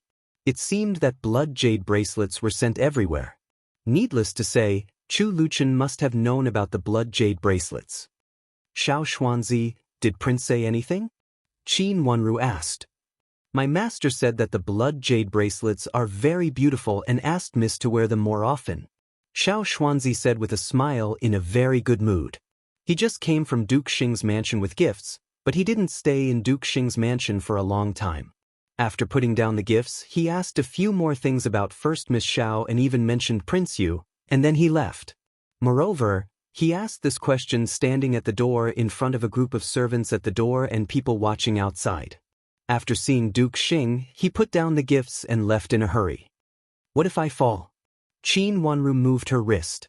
The blood-red bracelet on her jade-like wrist was actually very beautiful, especially the shape of 3 golden plum blossoms on the outside of the bracelet, which was very unique and beautiful. The gemstones were the stamens and the golden ornaments were the petals. Prince said it's okay. I can give it to you if I fall. There are many such things in my private warehouse. Xiao Xuanzi said very generously, as if he was talking about the most common ornaments. Thank your prince for me, but you don't have to give it to me in the future. It's too attractive. Qin Wanru turned the bracelet and said tactfully. Second miss, don't worry. Duke Xing's mansion is more high-profile, and yours is the most common. Xiao Xuanzi smiled very proudly, standing at the door and saying that giving gifts was the most attractive. What's wrong? Are there more high-profile gifts? Xiao Xuanzi, tell me. Hearing the meaning in his words, Yu Jie immediately became interested and took 2 steps forward to ask. Xiao Xuanzi proudly told her what had happened just now, and now even Qin Wanru also laughed. She lifted the corners of her pink lips and looked thoughtful, but there was a faint sharpness in her eyes. Chu Liuchen's action helped her. Madame of Duke Xing must be very anxious, right? In fact, she had already started the fire, and Chu Liuchen's action added another fire. But it would depend on how big the fire was. Chapter 351. Second miss, I really saw Qing Shui in Madame D's yard touch that set of molds. A sturdy and honest old maid reported to Qin Wanru. It turned out to be the new old maid who worked in the kitchen. Those delicate pastries were made by her. Is it Qin Shui? Qin Wanru raised her eyebrows and was quite surprised. Yes, it's Qin Shui. I also feel very strange. In the past, when Qin Shui came to the kitchen to take things, she came and left immediately. But that time, she didn't leave after waiting for a long time. Later, I wanted to make some pastries for masters to taste. Qin Shui was beside me, so she pointed out where the molds were, and then helped me find the most beautiful set of molds. The old maid said in detail. Qin Shui used to be Qin Wanru's servant girl, but at that time she seldom went to the kitchen. Qin Wanru basically didn't send her to do anything, and she had always been in the yard. But since Qin Shui went to serve Madame D, she basically did many things. On the one hand, it was because she was not originally a servant of Madame D's yard, but was sent to serve Madame D later. She had no part in Madame D's crime. On the other hand, some people were lenient to her because she used to be Qin Wanru's servant girl. If Madame D had something necessary, she would discuss it with the old maid who guarded the door. Madame D's food was specially sent by the kitchen. But if Madame D really wanted to add another dish, Qin Shui could come out and tell the kitchen after discussing with the old maid who guarded the door, but it must be done quickly. Regarding this point, the people in the residence all turned a blind eye. Just like the 2 servant girls, Huang Rui and Hong Ye, who were sent by Duke Yong's mansion later, the mansion still allowed this little bit of borrowing at the right time. After all, Madame D was still the wife of Ningyuan army general on the surface, but she was recuperating and lived in seclusion. Qin Wanru smiled and asked again, Qin Shui pointed you to get the molds? Yes, it was Qin Shui. If second miss doesn't believe it, you can directly ask Qin Shui. The old maid nodded and said very sincerely, Then you didn't see Qin Shui bring the molds in, did you? Qin Wanru picked up the tea at hand, took a sip, and slowly put it down. I really didn't see it. But if it wasn't Qin Shui, how could she be so familiar with this matter and find this set of molds so easily? The old maid shook her head. After saying that, she even muttered to herself, If I had known it, I would have asked her again. Yu Jie asked, You think Qin Shui is very suspicious? I think so, but I don't know if it's true. I just think, no one is so suspicious except for Qin Shui. The old maid nodded. Qin Wanru's eyes fell on this old maid, and a trace of coldness flashed in her watery eyes. This old maid seemed to be a very honest person. Only when she spoke occasionally did people feel that she was clever. But when she looked closely, she was just an honest old maid. Based on her behavior and statement, it seemed that she was surrendering to Qin Wanru. Even though Madame D was now locked up, no one dared to discredit her face to face. Therefore, even though this was a fact carefully investigated by this old maid, because this fact was related to Madame D, the old maid could not directly tell the old maid in charge, and could only come to Qin Wanru secretly. In any aspect, this old maid was extremely loyal, and of course, she was also very cautious. Any master would like a loyal and cautious old maid, not to mention that this old maid was in the kitchen and had a certain amount of information. The whole mansion's kitchen was a very important place, and there were many people. If one wanted to inquire about something, it was very easy to inquire about it in a place like the kitchen. Moreover, the old maid's pastries were very good. Even Yujie and Qingyu had praised the sweet taste of the pastries without the molds. In summary, this old maid was extremely useful. Now she came to show her loyalty, indicating that she was partial to Shui Rulin and Qin Wanru. I heard that your ancestor used to run a pastry shop? How was it? Qin Wanru asked with a smile and changed the topic. It seemed that she was a little interested. Second, miss, my family was good before. The old maid lowered her head and looked gloomy. What happened to your family? Qin Wanru asked. Nothing happened to my family. The old maid shook her head. It could be seen that she was really sad. She turned her head and wiped her face with her sleeve. When did it happen? Qin Wanru continued to ask calmly. A few months. Yujie, give her a pouch. If there is any news in the future, tell Yujie, Qingyu, or Chulu. Qin Wanru said. Yujie took out a pouch from her sleeve and handed it to the old maid. After taking it, the old maid thanked her profusely and left. Miss, did she really find out that Qing Shui did it? Chulu looked at the back of the old maid suspiciously. Qing Shui contacted her occasionally. What Qing Shui said when she left still lingered in her ears. After that, Qing Shui did send some news from time to time, but Qing Shui never said it. It's fake. Qin Wanru slightly raised the corner of her mouth. Not only Chulu was stunned, but Qingyu and Yujie were also stunned. The three servant girls looked at each other suspiciously and then turned their eyes to Qin Wanru. Yujie was the most straightforward and said directly, Miss, how do you know that what the old maid said is fake? I sent you to check the mold before, but you just checked it. You didn't say anything and didn't say how important this set of molds was. How dare an old maid report such a small thing to me, unless she knows the importance of this set of molds? Qin Wanru analyzed slowly in a low voice. Her clear watery eyes were as cold as ice crystals. Who else in this mansion knew the importance of this set of molds? Except for Madame D and her daughter, no one really noticed it before. Shui Rulin didn't know it at first, and it was not until her grandmother found it. No matter how she thought about it, only Madame D and her daughter could know it. Now an ordinary old maid in the kitchen also knew it. Who else could it be but Madame D's person? Calculating the time when the so-called pastry shop had an accident, it happened to be when Qin Wanru's family went to the capital city. At that time, in order to select people, many servants entered the mansion. More than half of the servants in the mansion entered at this time, so it was not so easy to check. Then she is Madame D's person. Is it possible that she is also a person specially arranged by Duke Yong's mansion before and has an important role? Yujie was shocked, but immediately understood and said with her eyes wide open. The mold is very important. Qin Wanru said meaningfully. This was a crucial evidence that could prove Qin Yuru's real identity. Madame D should want to send this set of molds to Duke Xing's mansion at the most appropriate time quietly. Of course, it was better not to arouse Grandma's suspicion. However, this set of molds had been in the past for a long time, and Madame Dowager might not remember it. Even if it was really used, as long as Madame Dowager couldn't find out who sent it to the kitchen, this matter could only be left unsettled. As long as Qin Yuru entered the eyes of Duke Xing's mansion, these things were not a big deal.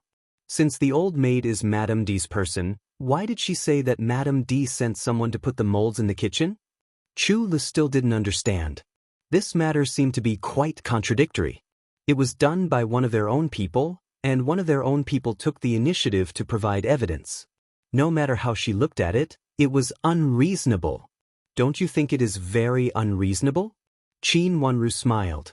Chu Lu nodded and said, I just don't understand why this matter is so weird and makes people think that Miss guessed wrong. After all, Qing Yu was the one who had been with Qin Wanru for the longest time. Hearing Chu Li's words, she suddenly understood and said, Miss, they deliberately made so many things to make Miss believe it. But if Miss takes this as evidence, in fact, there is no evidence. Not only will it not make people believe it, but it will also make people think that you are framing Madame D and First Mississippi. Her words made Yu Jie and Chu Lu take a deep breath. Madame D could really do this kind of thing. More than that. Just now she said that Qing Shui put the molds in the kitchen. But Qing Shui used to be my person. Although she is now serving Madame D, it is difficult to guarantee that she is definitely not my person. Qin Wanru's smile was as calm as usual. She slightly raised the corners of her mouth and smiled sweetly, but her eyes were cold and deep. Sure enough, the role of this old maid was not only that set of molds. What should we do? Chu Lu was a little flustered. Miss, let me secretly beat this old maid so that she can't take charge of the kitchen. Yu Jie suggested. Qin Wanru shook her head and said, Chu Lu, later go to the kitchen and tell the old maid to make some beautiful pastries so that I like to use her pastries. As for other places, ask her to make some and send some to other places. Why does Miss ask this old maid to send pastries? Isn't it obvious that Miss appreciates her? Yu Jie asked. Of course she appreciates her. Otherwise, isn't it a waste of an excellent person? Chu Lu, next time you meet Qin Shui, tell her about this and ask her to be careful. Don't become a scapegoat. Qin Wanru instructed Chu Lu. Yes, miss, I know. Chu Lu nodded. Qin Shui would definitely not bribe Miss for the sake of her family.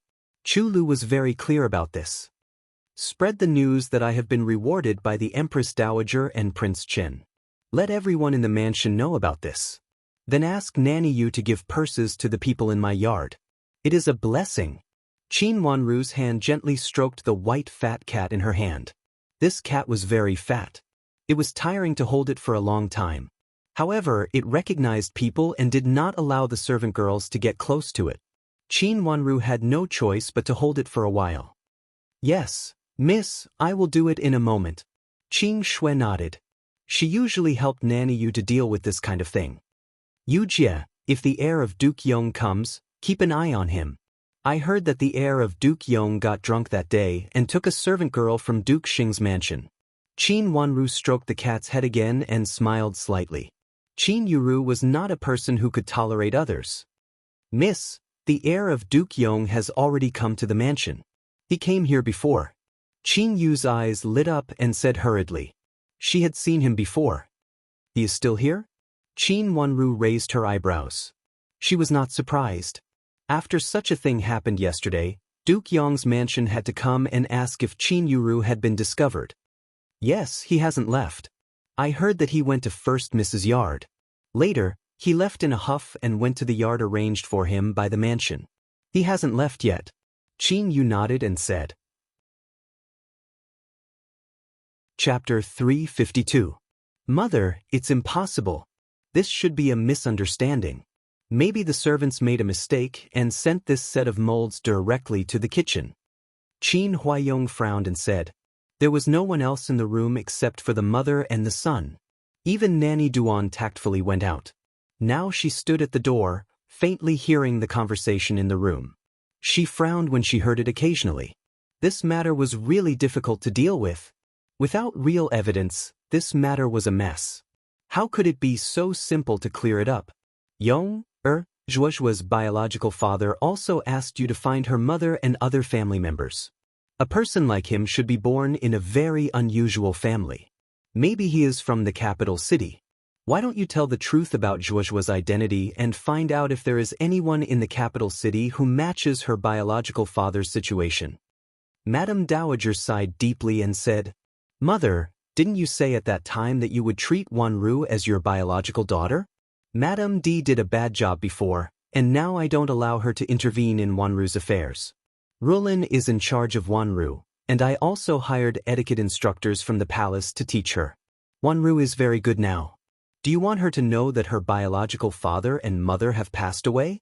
Let her bear the cruel fact that both of her parents died? Qin Huaiyong poured a cup of tea for Madame Dowager and whispered to her.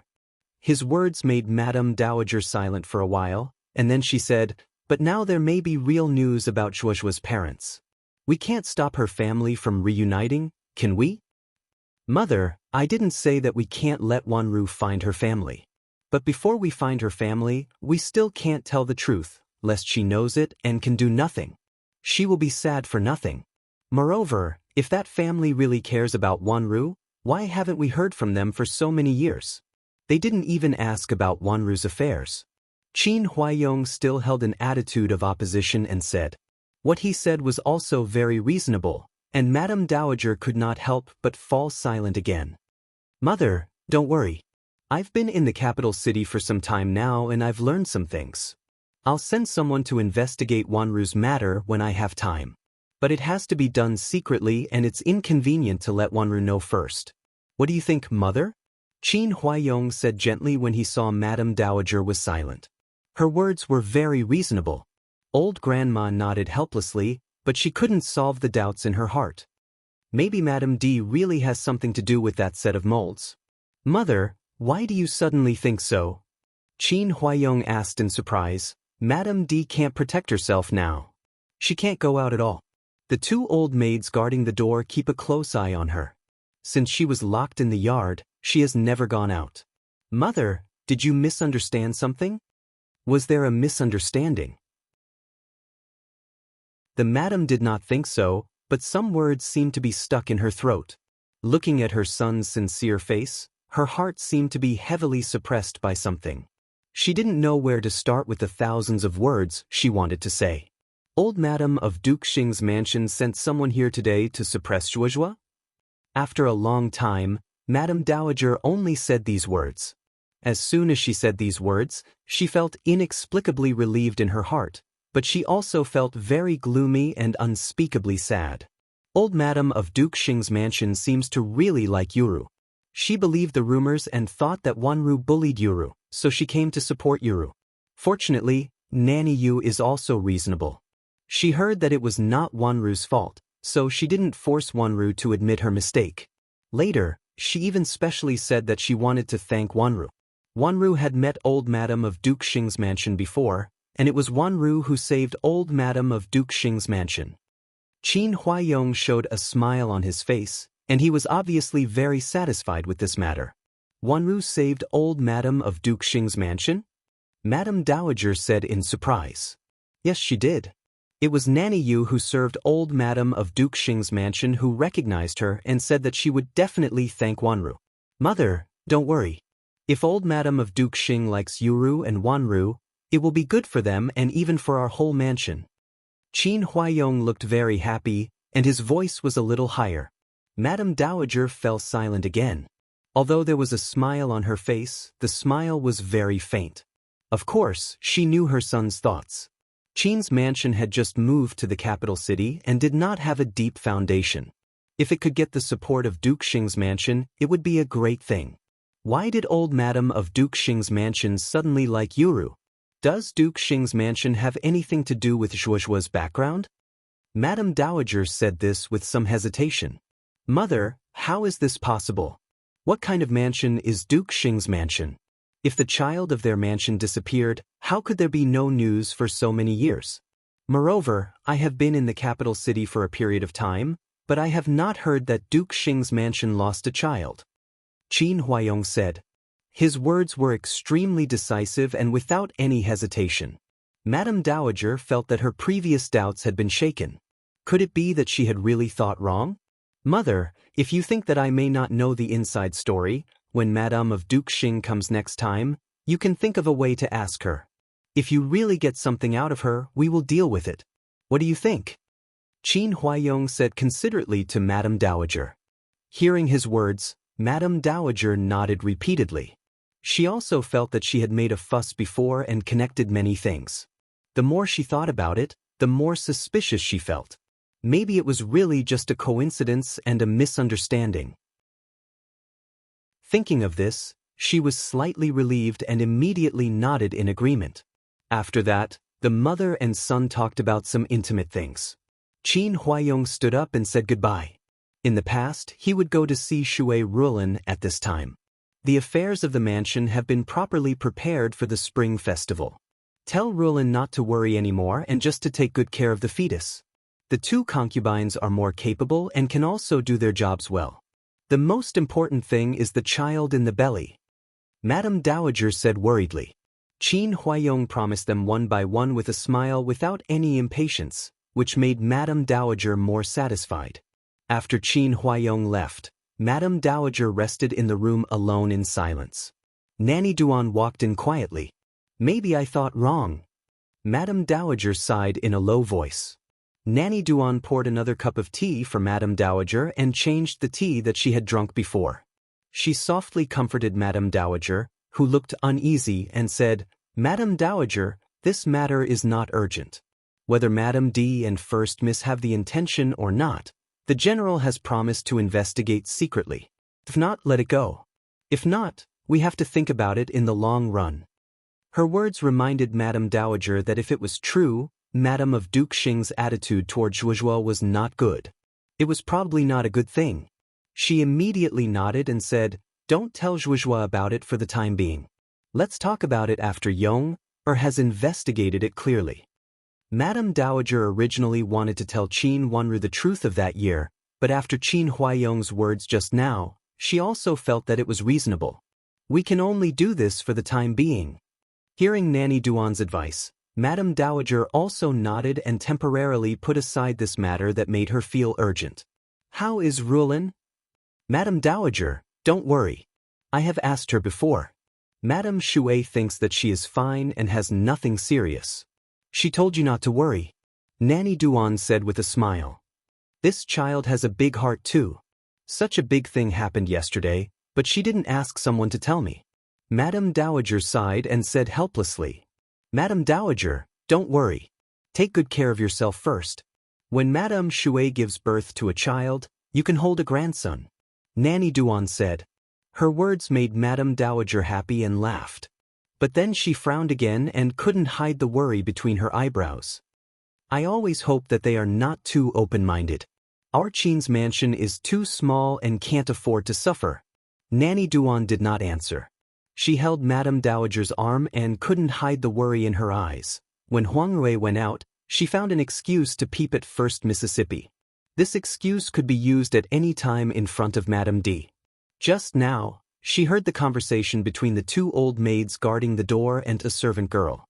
The servant girl said that Child D had sent her here. She said that Child D had originally intended to visit Madame D in person, but because he argued with First Miss, he was not in a good mood, so he sent someone to inquire about Madame D's situation. The servant girl said that it seemed that Child D was very angry and might not come to see Madame D this time. The servant girl asked about Madame D. Seeing her at the door, the two old maids called her over. The servant girl asked a few words in a businesslike manner and then left. After she left, Huang Rui rolled her eyes and found such an excuse. After getting Madame D's consent, she went back to dress up again and then went out of the courtyard. After going out of the courtyard, she directly went to Di Yan's yard in Qin's mansion. When she arrived at the gate of the garden, she saw a servant standing there. She first tidied up her clothes and then hurried over. Because she walked in a hurry, her face became more pink and delicate. "Is the child inside?" Huang Rui went forward and asked the servant. The servant looked her up and down and asked, "Who are you? Why do you want to see our child?" "I am Madame D's servant. I was sent here by Duke Yong's mansion to serve Madame D. I heard that the child and First Miss were a little unhappy just now, so Madame D specially asked me to ask." Huang Rui said. On the way, she had already thought of the reason. The previous conversation between the servant girl and the old maid made this reason very reasonable. "Wait here.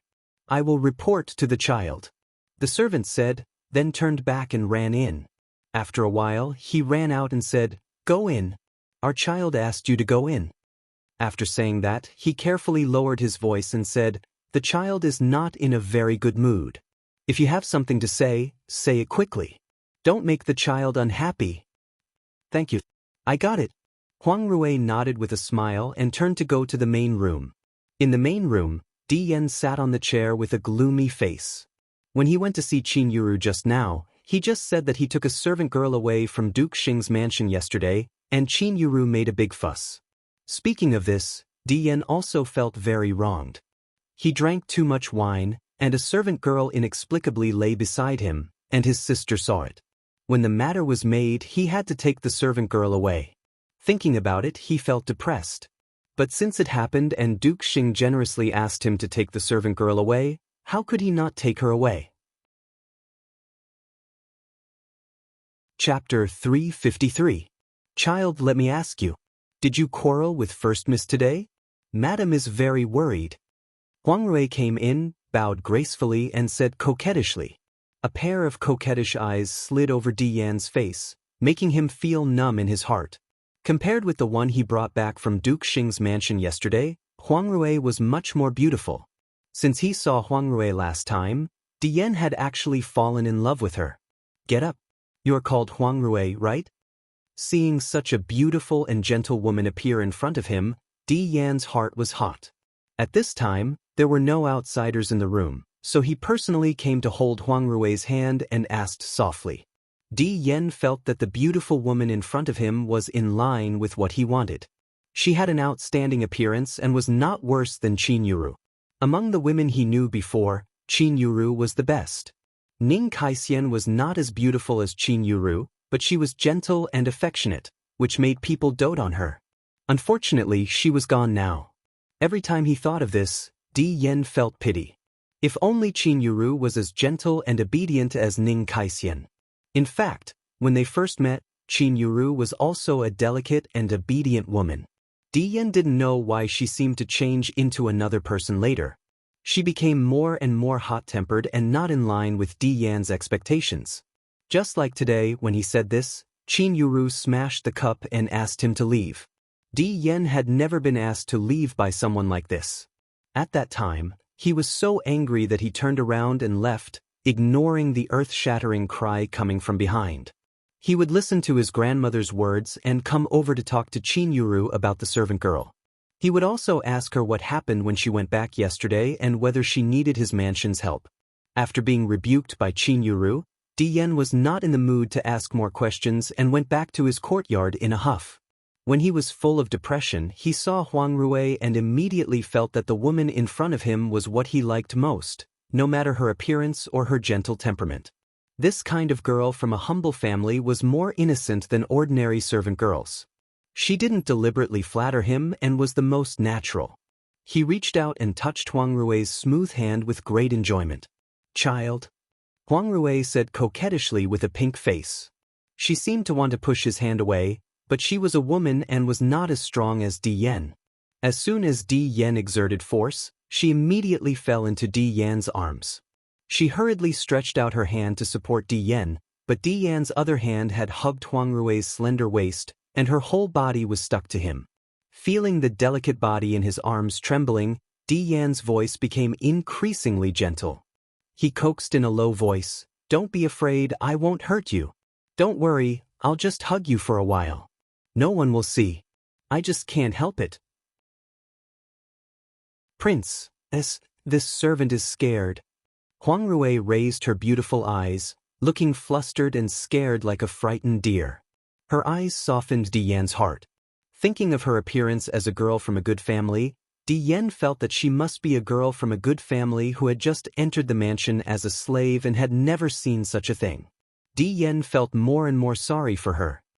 "Don't be afraid. I'll ask my aunt for you. From now on, you will serve me exclusively. Prince, this servant is a servant girl in your mansion." Huang Rui blushed and said, "A servant girl sent by our mansion to my aunt?" Di Yan's eyes brightened, and he immediately understood. He was overjoyed and hugged her tighter. The delicate body in his arms was like water, which made his heart soften.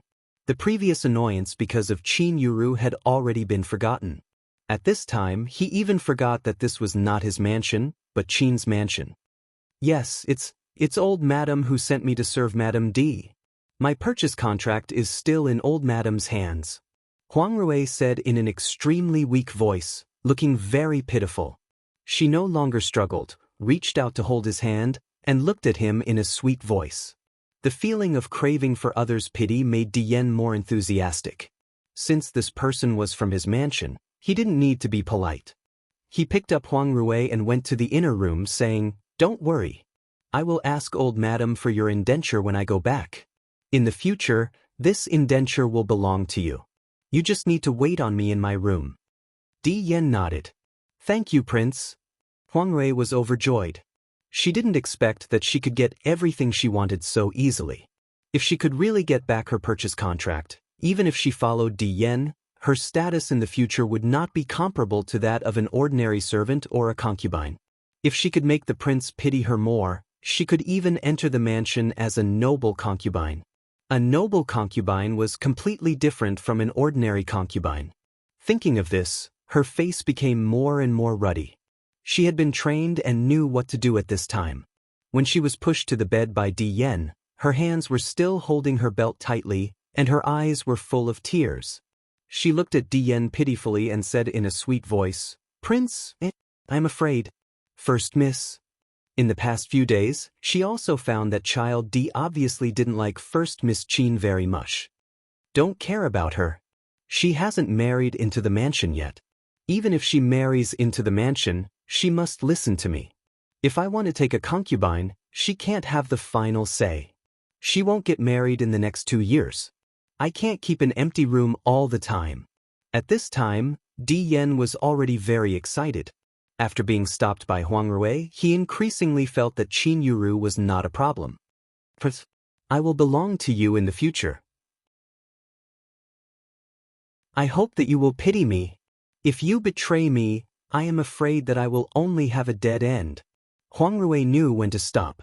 She loosened her hands and looked up at Di Yen with 2 drops of tears sliding down her beautiful face. At this moment, Di Yen felt that even if he died, he would protect Huang Rui and would never let Huang Rui go to the same situation as Ning Kaixian. If Qin Yuru really dared to deal with Huang Rui, he would not be polite. "Hey, good girl. Don't worry. When I find the right opportunity, I will take you away." Di Yen reached out to hold Huang Rui and kissed her. Huang Rui had been in the room for a while, but there was no sound inside. The servant carefully walked to the door and poked his head in, but he didn't see his master. He listened and heard some familiar voices inside. Then he covered his mouth and retreated with a smile. He guessed so. Such a charming little beauty. There was no servant girl in his mansion who was so beautiful. He didn't expect that there was such an excellent servant girl in Qin's mansion. Child would never let her go. The servant retreated to the door of the courtyard again, poked his head out and looked carefully. When he found no one, the smile on his face became more and more complacent. First Miss Qin just let his child go, and then she regretted and cried. She wanted his child to go back and comfort her. She didn't know what kind of person the child was. How could he be humble every time? Look, now she must be regretful to death after knowing this. Yesterday, it was just a servant girl who was forced to marry the child. Today, it was the one who won the child's heart. The servant smacked his lips and suddenly felt that First Miss Qin would be anxious and angry when she saw this. But it was she who let his child go. When he was complacent, he suddenly saw the corner of a servant girl's clothes sweeping past the bushes on the right front. He immediately became serious and shouted in that direction, Who is there? Come out quickly." After saying that, he stared at that place closely, but there was no sound over there, as if he had seen it wrong just now.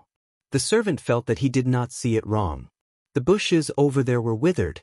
He clearly saw a green corner of the clothes just now. It could not be leaves or branches. Who is there?" He shouted again. There was still no sound over there. The servant walked over impatiently. When he got close, he walked around the bushes, but there was really no one. "How is it possible? I clearly saw someone just now." Suddenly, his eyes brightened. He saw a handkerchief falling at the bottom of the bushes. He picked it up and had a look. Although the material was ordinary, it must be a woman's thing. Needless to say, he did not see it wrong just now. Someone must be hiding here. Hearing his shout, the servant ran away. His face could not help but tighten. If there was anyone in the Qin's mansion who stared at his child, there was no one except First Miss Qin. Thinking of this, the servant was a little flustered. If First Miss Qin knew that the child and a servant girl were inside, she might make trouble again. Grabbing the handkerchief, the servant carefully returned to the gate of the courtyard to guard. He looked at the door of the house from a distance and felt that he had to wait for a while. Seeing the servant take the handkerchief and leave, Yujia turned and left from the hiding place. After Huang Rui was cheated out, she followed her all the way. At this time, she deliberately showed her figure and left the handkerchief, which was also her miss's idea. Yujia now admired her miss more and more. Although she did not understand her meaning very well, she still completely carried out her meaning. Miss Huangrui really went in. Returning to the room, Yu Jie lifted the curtain and reported in a low voice. For this result, Qin Wanru was very clear. This Huangrui was obviously not an ordinary woman, but she pretended to be a girl from a good family. She was a very kind girl from a humble family. In the last life, even people like Qin Huaiyong doted on her, which showed how great her means were. In this life, she had cut off her thoughts early, and she had no chance to see Qin Huaiyong and seduce him.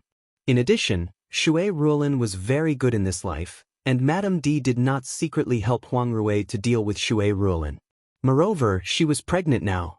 Coupled with the troubles of Madame D and Qin Yuru, Qin Huaiyong was not in the mood to take a concubine at this time. As a result, although Huang Rui entered the Qin's mansion, she had no chance to achieve her goal. Even because she followed Madame D, she was ridiculed by other servants in the mansion, and her life was not very good. Di Yan's appearance could be regarded as a relief for Huang Rui. With Huang Rui's temperament, how could she not go to seduce Di Yan after being reminded twice? One was willing to be beaten, and the other was willing to be beaten. But it depended on how Qin Yuru would jump next. It was said that the reason why they quarreled before was because of a servant girl of Duke Xing's mansion. Now Qin Yuru was still crying in her yard, while Di Yan had a new wife. Chapter 354. What? Is this true? Qin Yuru sat heavily on the chair, and her face changed from blue to white. She pinched her fingers into her flesh and gritted her teeth. Of course, she had seen the little bitch named Huang Rui. Her coquettish look was unpleasant to look at. Qin Yuru sat on the chair heavily. Madame D had told her that this servant girl was sent by Duke Yong's mansion for Qin Huaiyong. Although Qin Yuru was indignant, she knew that this was the best way now. If she didn't want Shui Ruolin to be the sole ruler in the mansion, she must find such a person to divide the favor or snatch Shui Ruolin's favor. Therefore, even if she didn't like it, Qin Yuru wouldn't say anything. Moreover, this was a matter of her parents' room. As a daughter, she couldn't directly interfere. She didn't expect that the little bitch had hooked up with Di Yan. How could she not be angry? She picked up the teacup beside her and smashed it on the ground. She suddenly stood up and gnashed her teeth, saying, "Let's go. Take some old maids there and beat that little bitch to death." After saying that, she went out. Mei Shui and Mei Yan saw that it was not good. They hugged Qin Yuru together and said anxiously, "First miss, don't be anxious. This matter can be considered at length."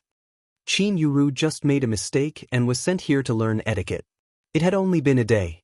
If such a thing happened again, the two servant girls would have to bear the consequences. When the first miss learned the rules, the two servant girls also learned the rules from Nanny Huang. They were severely scolded by Nanny Huang and were punished to stand for several hours. They didn't recover even after sleeping. Until now, their bodies felt weak and powerless. "Let go of me." Qin Yuru struggled but failed. She was so angry that she slapped each of the two servant girls. At this time, she was so angry that she wanted to tear Di Yan apart. Yesterday, a servant girl was hurt. Today, they actually dared to mess with her in her mansion. Moreover, it was under her eyes. "First miss, don't go first. Discuss it with Madam first. If something really happens, Madam will be prepared." "First miss, don't worry. I will go to find Madam right away." The two girls ignored the burning pain on their faces and refused to let go with tears in their eyes. While they were busy, they suddenly heard a low cough coming from outside. Hearing the cough, the two servant girls were overjoyed. They pulled Qin Yuru desperately while looking at the door. Nanny Huang came in and looked at Qin Yuru with a sullen face. In fact, Duke Yong's mansion asked her to teach Qin Yuru. If Qin Yuru didn't teach her well, she would lose her reputation. "Eldest miss, where are you going?" Seeing that it was Nanny Huang, Qin Yuru felt sorry for her hand. After coming back yesterday, she was severely reprimanded by Nanny Huang and even slapped her palm. Until now, her palm was still swollen. At this moment, when she saw Nanny Huang, she felt a little embarrassed. "I'm going to kill that bitch who seduced Di Yan," Qin Yuru said angrily, but she did not do anything drastic. The two maids breathed a sigh of relief. They let go of Qin Yuru and retreated to the side. They looked at each other and felt as if they had just escaped death. The girl who seduced the heir? What's going on? Nanny Huang came in a hurry and did not know what had happened. Qin Yuru returned to the chair angrily and sat down. Mei Shui hurried forward and told her the cause and effect of the matter. First, miss, what do you want to do by making such a scene now? After hearing it, Nanny Huang also sat down on the chair beside and looked at Qin Yuru coldly. I want to kill that bitch, Qin Yuru said with a livid face. What will happen after she is killed? Will she make the heir angry? Will the two families break off the engagement? Nanny Huang frowned and said. She also disliked the fact that Madame D's servant girl was so unruly and even seduced Child D. She had seen that charming servant girl at that time. Originally, she thought that Madame D prepared her for Ningyuan army general. But how could she seduce Child D? Nanny Huang had experienced a lot of things. She had seen a lot of such servant girls who climbed the bed in the backyard. The servant girl who seemed to come from a good family was actually a shrewd one. Nanny Huang had educated many people.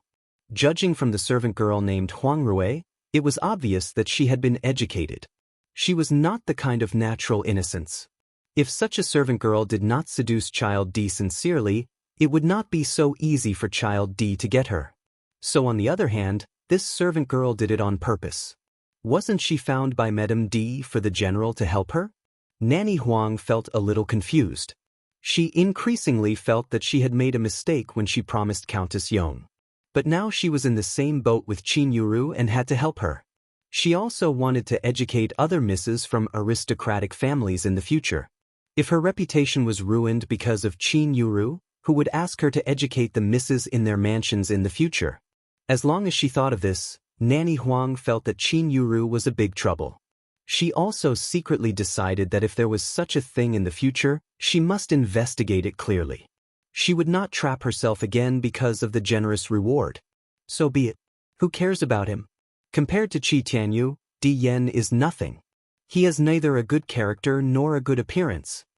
Qin Yuru said angrily and blurted out. These days, she had actually been thinking whether she was right to listen to Madame D's words and abandon Qi Tianyu. But the conclusion she got was right. She was beautiful and had a noble identity. Not to mention Qi Tianyu, Di Yan was also not worthy of her. With Duke Xing's mansion as her backing, she could marry anyone she wanted. Now Di Yan was not the best choice, she thought. She even thought that if she had not been engaged to Di Yan at that time, she might still be the princess of those unmarried princes. Only then would she be worthy of Qin Yuru's identity. Of course, she also knew that she and Di Yan had been engaged, so she could only think about it with regret. Now she was really angry and blurted out the words in her heart. First, miss, please be careful with your words. Nanny Huang slammed her hand on the table and said sternly. Qin Yuru was shocked, but she also knew that she could not say this. She bit her lip and whispered unwillingly, Di Yan did not live up to expectations. Who can he blame? He just brought a servant girl from Duke Xing's mansion here yesterday. Does he want to take another one from our mansion? Nanny, I can't swallow this anger. After being disciplined yesterday, Qin Yuru saw that Nanny Huang was a little timid. She was not as arrogant and threatening as before. First, miss, you have to remember that you are not married yet. You are only the first miss of Qin's mansion. You can't directly interfere with the affairs in Child D's room. Moreover, even if you have married Child D now, this kind of thing has already happened. You can only pinch your nose and bring her in. You have to remember that you will be the legal wife in the future. No one can surpass you. Seeing that Qin Yuru was willing to listen to her, Nanny Huang's face became a little better and she said earnestly. First, miss, you have to swallow this anger even if you don't want to. No, I can't.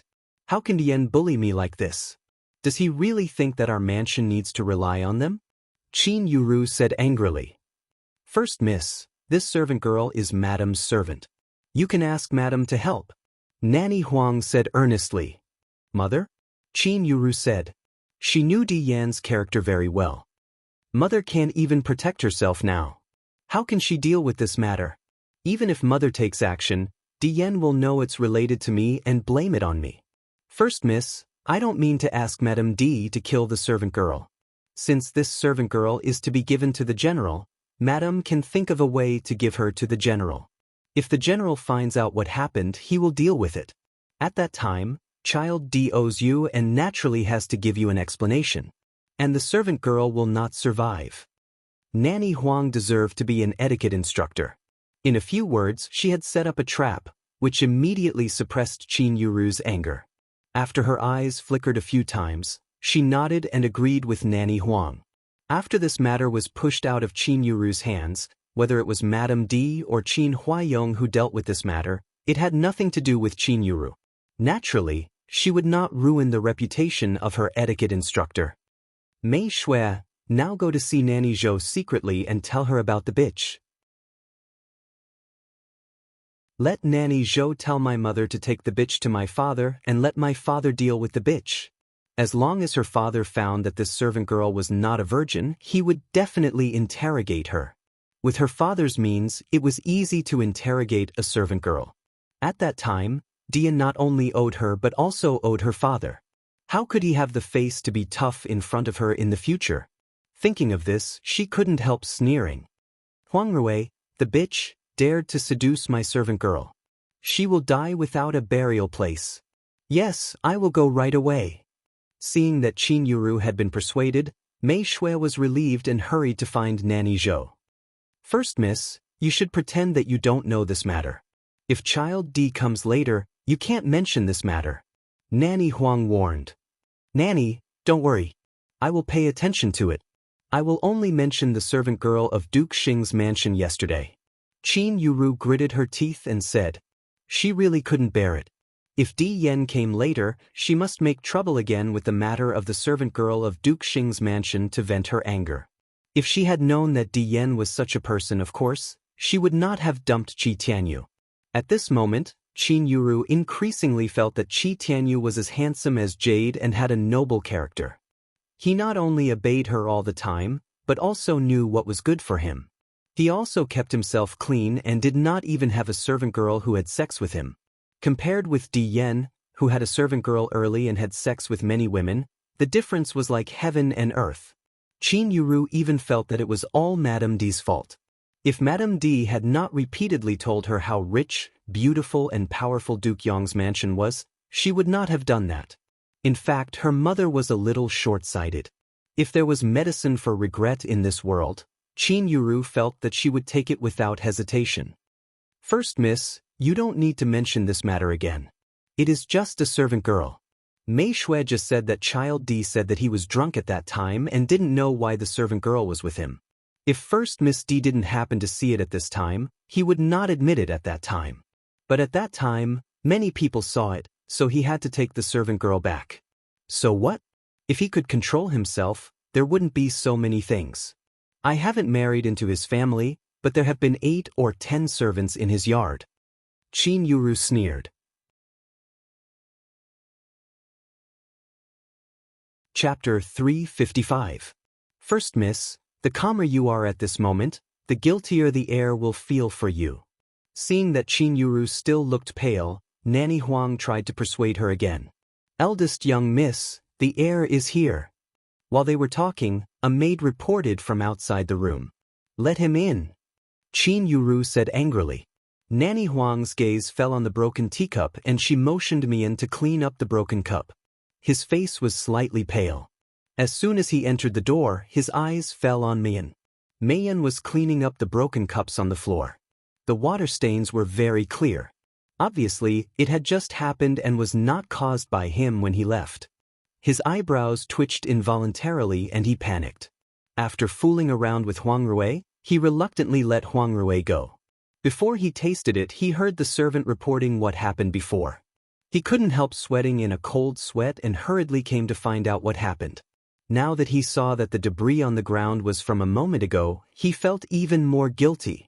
After coming in, Nanny Huang tried her best to keep a straight face and sat down on the chair beside Qin Yuru. Nanny Huang left silently.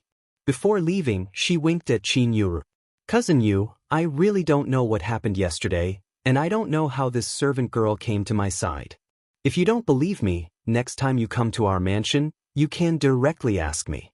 I'll throw her in a corner of the yard now. If she wasn't a servant girl of Duke Xing's mansion, I would have sold her. Di Yan straightened his face and apologized sincerely. For the sake of Duke Xing's mansion, he really didn't care about that servant girl at all. It was just that he was annoyed by Qin Yuru before, so he left angrily. Now what happened with Huang Rui made him feel really guilty, so he pushed the servant girl of Duke Xing's mansion out. Cousin, are you really doing this for the sake of Duke Xing's mansion? Qin Yuru snorted coldly. Cousin Yu, for the sake of Duke Xing's mansion, of course. You know, Duke Xing's mansion is not an ordinary mansion in the capital city. Even father and grandmother have to look up to the servant girls in his mansion. If what I said is not true, let me be struck by lightning.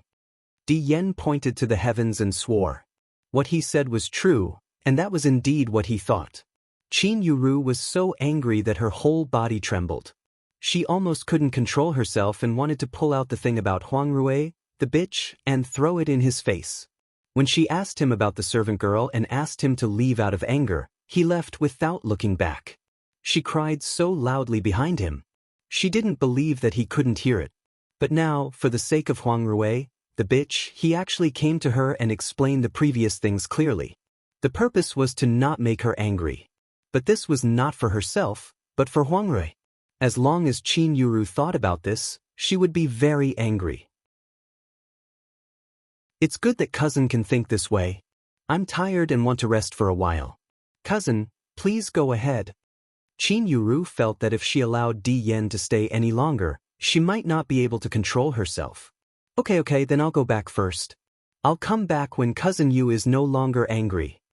Di Yan immediately stood up with a guilty conscience and said with a smile.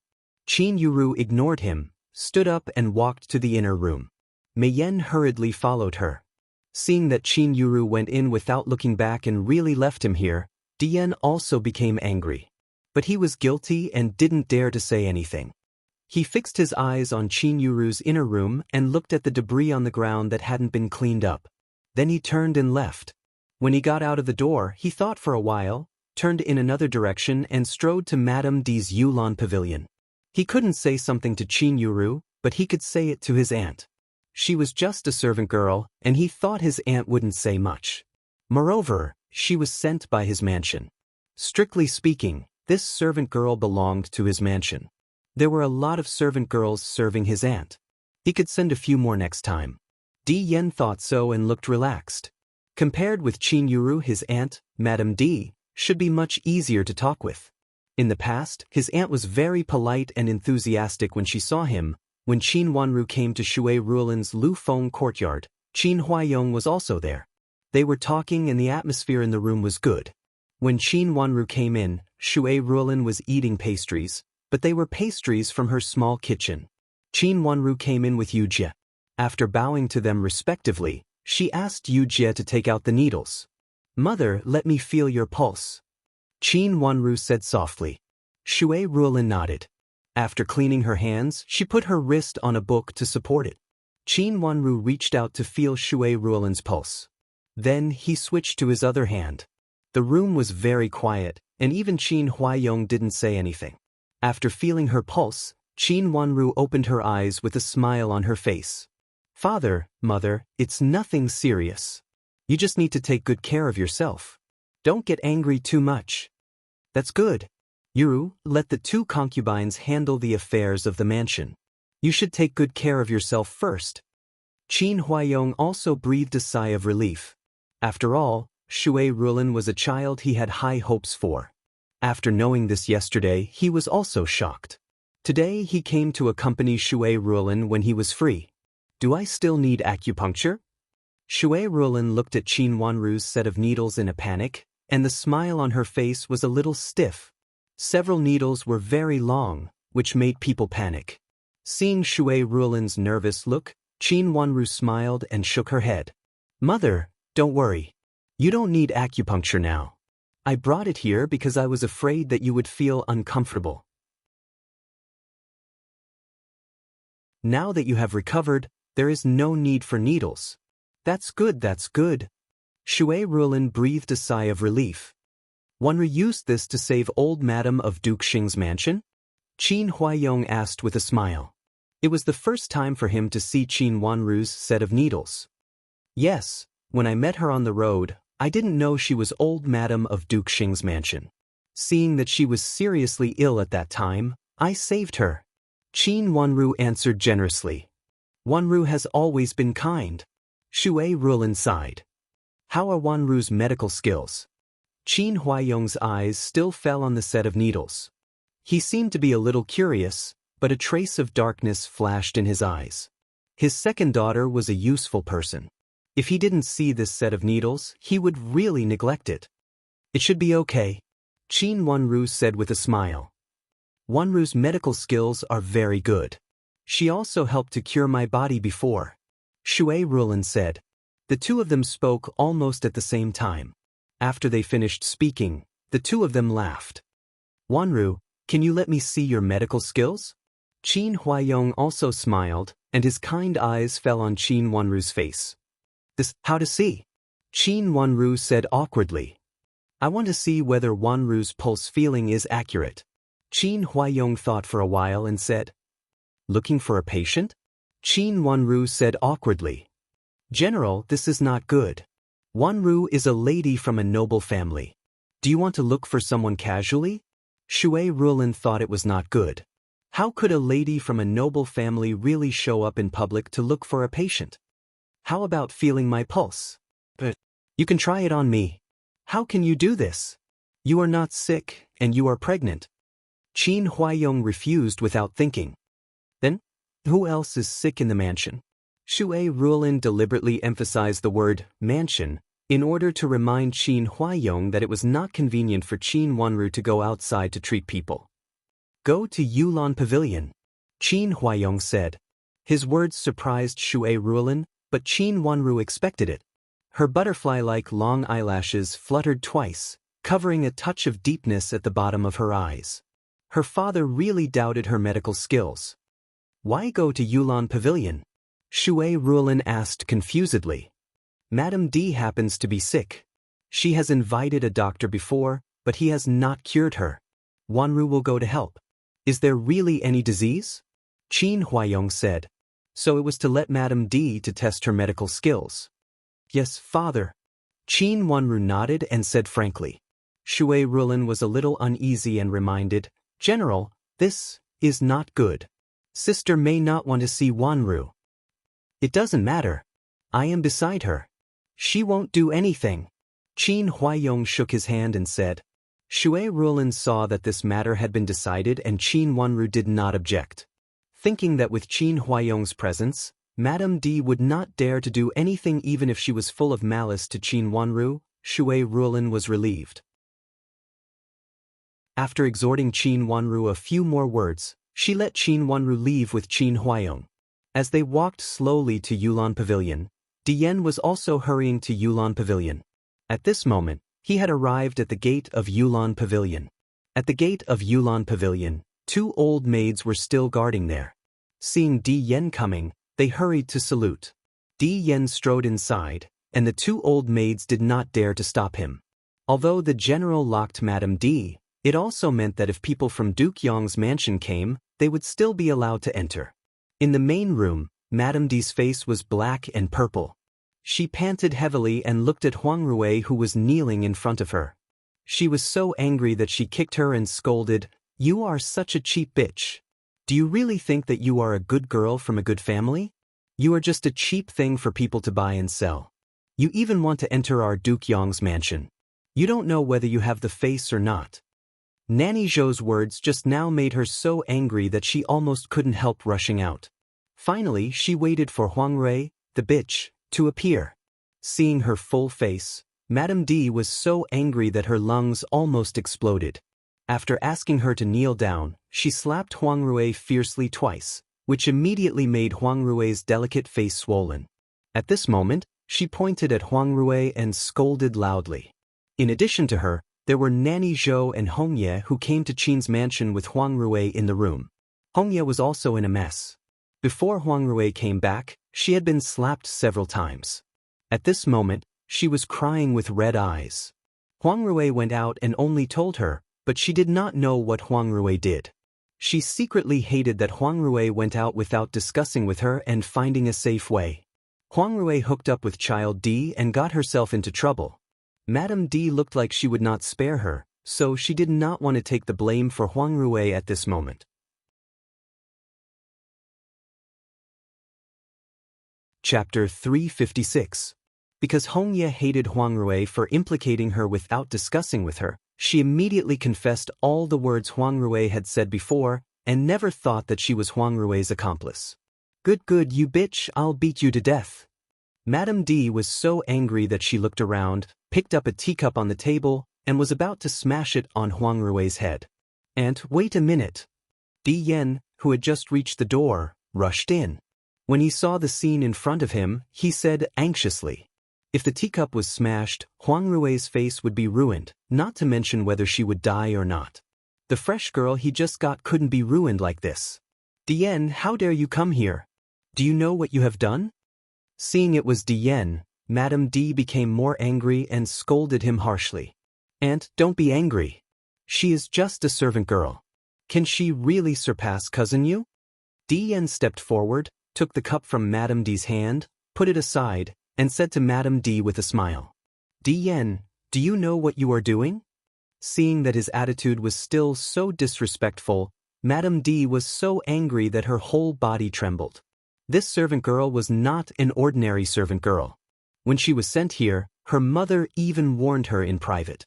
The meaning of that was not simple. Later, she also asked Huang Rui. Huang Rui said that there were many servant girls like her, but she had never really served any master in Duke Yong's mansion. They were educated by separate etiquette instructors, and each of them was educated with excellent temperament and etiquette.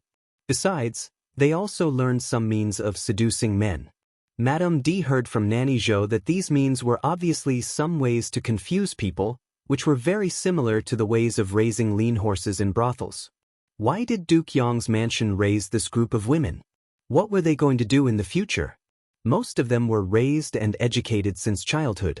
Madame D didn't dare to think about the meaning. Aunt, she is just a servant girl. If you are angry, I will report it to my grandmother after returning to the mansion and ask her to send a few more. Di Yan said with a smile.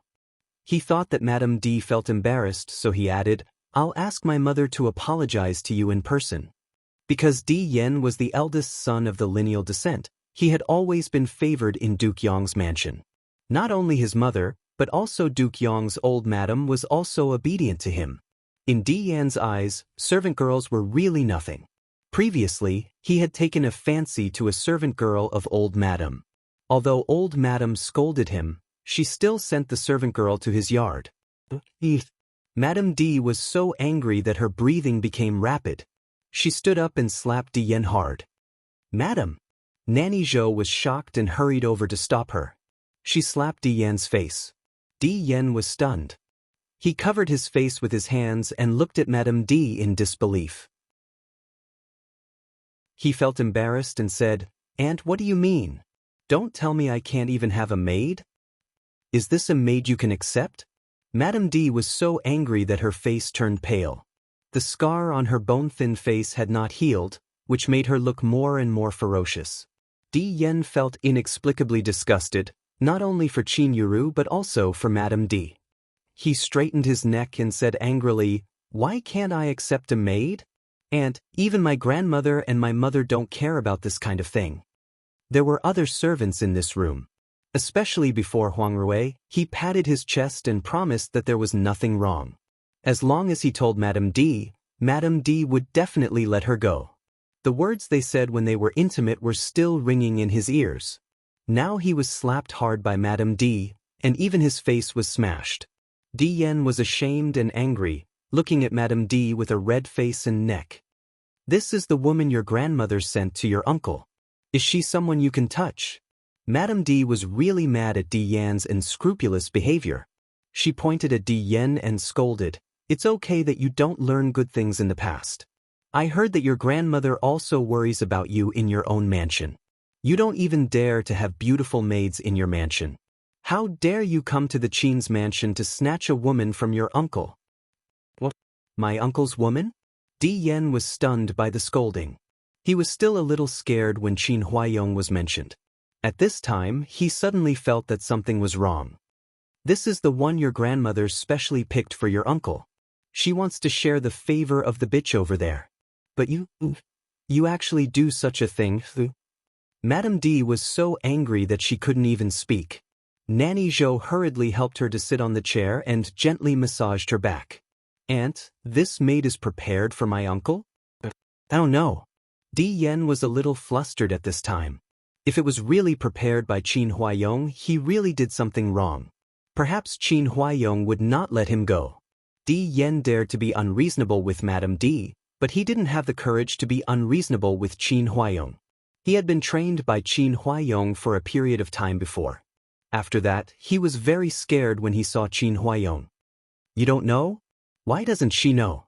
When she entered the mansion, it was already agreed that she would be your uncle-in-law's concubine. But now, she actually took a fancy to you and actually had a relationship with you. How are you going to explain this to your uncle-in-law? Explain it to your grandmother? Madame D kicked Huang Rui fiercely and scolded her harshly.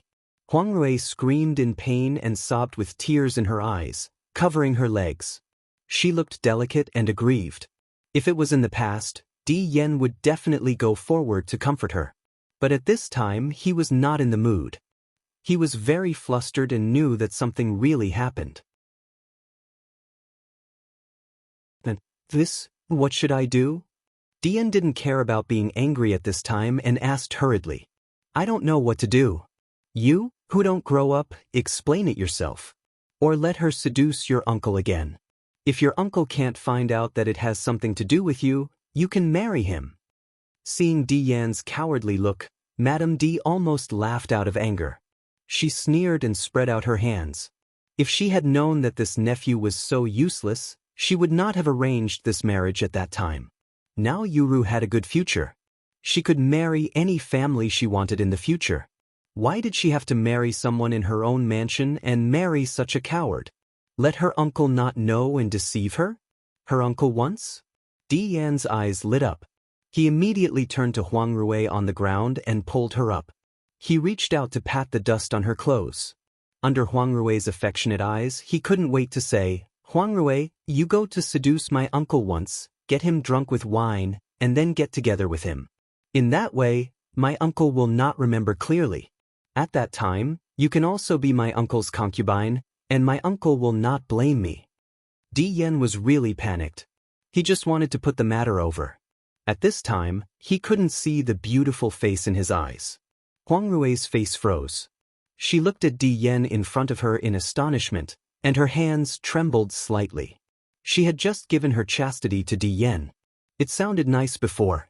She thought he was the heir of Duke Yong's mansion and the grandson of old Madam, and it was not a problem for him to have her. Unexpectedly, in such a short time, he wanted her to seduce the general in such a hasty way. Aunt, do you have any good wine here? If not, I will ask someone to send it here now. You can ask her to dress up and seduce my uncle. It must be possible. As Di Yen said, he looked around the room for wine. The door was kicked open with a bang. Everyone in the room was shocked and looked at the door. When she saw Qin Huaiyong at the door clearly, Madame D screamed in a low voice, rolled her eyes, and fainted directly. Nanny Zhou was so scared that she hugged Madame D's soft body and whispered, Madam, wake up. You can't have an accident. You want to get me drunk and throw this on my bed? Qin Huaiyong's blue veins bulged on his forehead. He strode close to Di Yen and said sternly. He was a general who fought on the battlefield. How could Di Yen, a son of an aristocratic family who had been pampered in the capital city for so long, compare with his momentum? At this time, he was so scared that he took 2 steps back. As Qin Huaiyong stepped forward step by step, he stepped back again and hurriedly explained, Uncle, I really don't know. I don't know anything. It's that woman who seduced me. Di Yen reached out and pointed at Huang Rui, who fell to the ground powerlessly after being pushed by him again. Yes, it's her. Uncle, I was fine in my own courtyard, but she came over and said some improper things. I was angry at that time, and when I saw her coming over, If I knew that she was the woman Uncle likes, I definitely wouldn't want her. Dian almost swore. At this time, he really hated Huang Rui very much. This woman had known his purpose of entering the Qin's mansion. Just now, she didn't say anything and just let him do whatever he wanted in the half-heartedly. Dian had a lot of women. Huang Rui's behavior just now showed that she was interested in Dian. Dian knew Huang Rui's identity but still slept with Dian. Obviously, Huang Rui deliberately framed Dian. Dian, who made his uncle a cuckold, felt that he was framed. Huang Rui was trembling all over. This time, she was not pretending but really trembling out of fear. She had never thought that Dian would be so irresponsible. Previously, he had said so sincerely and strongly in front of her, but now he was so weak. She even desperately knew that she was finished. She was in pain all over her body, but at this time, she was numb. She looked at Qin Huaiyong in despair and trembled, and stepped back on the ground. Qin Wanru stood at the door and looked at Huang Rui calmly. This woman looked extremely pitiful, but in fact, she did not need to be pitiful at all. In the last life, she treated her and her mother so viciously. This time, she attracted Qin Huaiyong to come here because she had calculated the scene in front of her. She wanted Qin Huaiyong to see Huang Rui and Duke Yong's mansion clearly. She stepped back and stood outside the room. She politely turned her back to the door, but she still paid attention to the movements inside. This time, she wanted to see how Duke Yong's mansion defended themselves. They sent such a servant girl to the Qin's mansion with bad intentions. Moreover, they did it when Shui Rulin was pregnant. Her father should be clear about the meaning. And now, she just needed to watch the show. She raised her watery eyes and looked at a corner of the sky in the distance. The sky was very empty, and only a few white clouds were floating in the blue sky.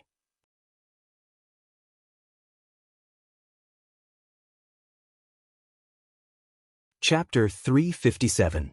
In the room, Huang Rui was lying in a pool of blood with a pair of scissors in her throat. At this time, she was still breathing. She made a strange sound in her throat and rolled her eyes to look straight at Dian. The strange and terrible look scared Dian to sit down on the ground on the spot. As a playboy who was raised in a gentle and soft place, he had never seen such a dying scene. Qin Huaiyong strode around and walked to Huang Rui. Looking at the wound on her throat, he knew that the scissors were very fierce and she was hopeless.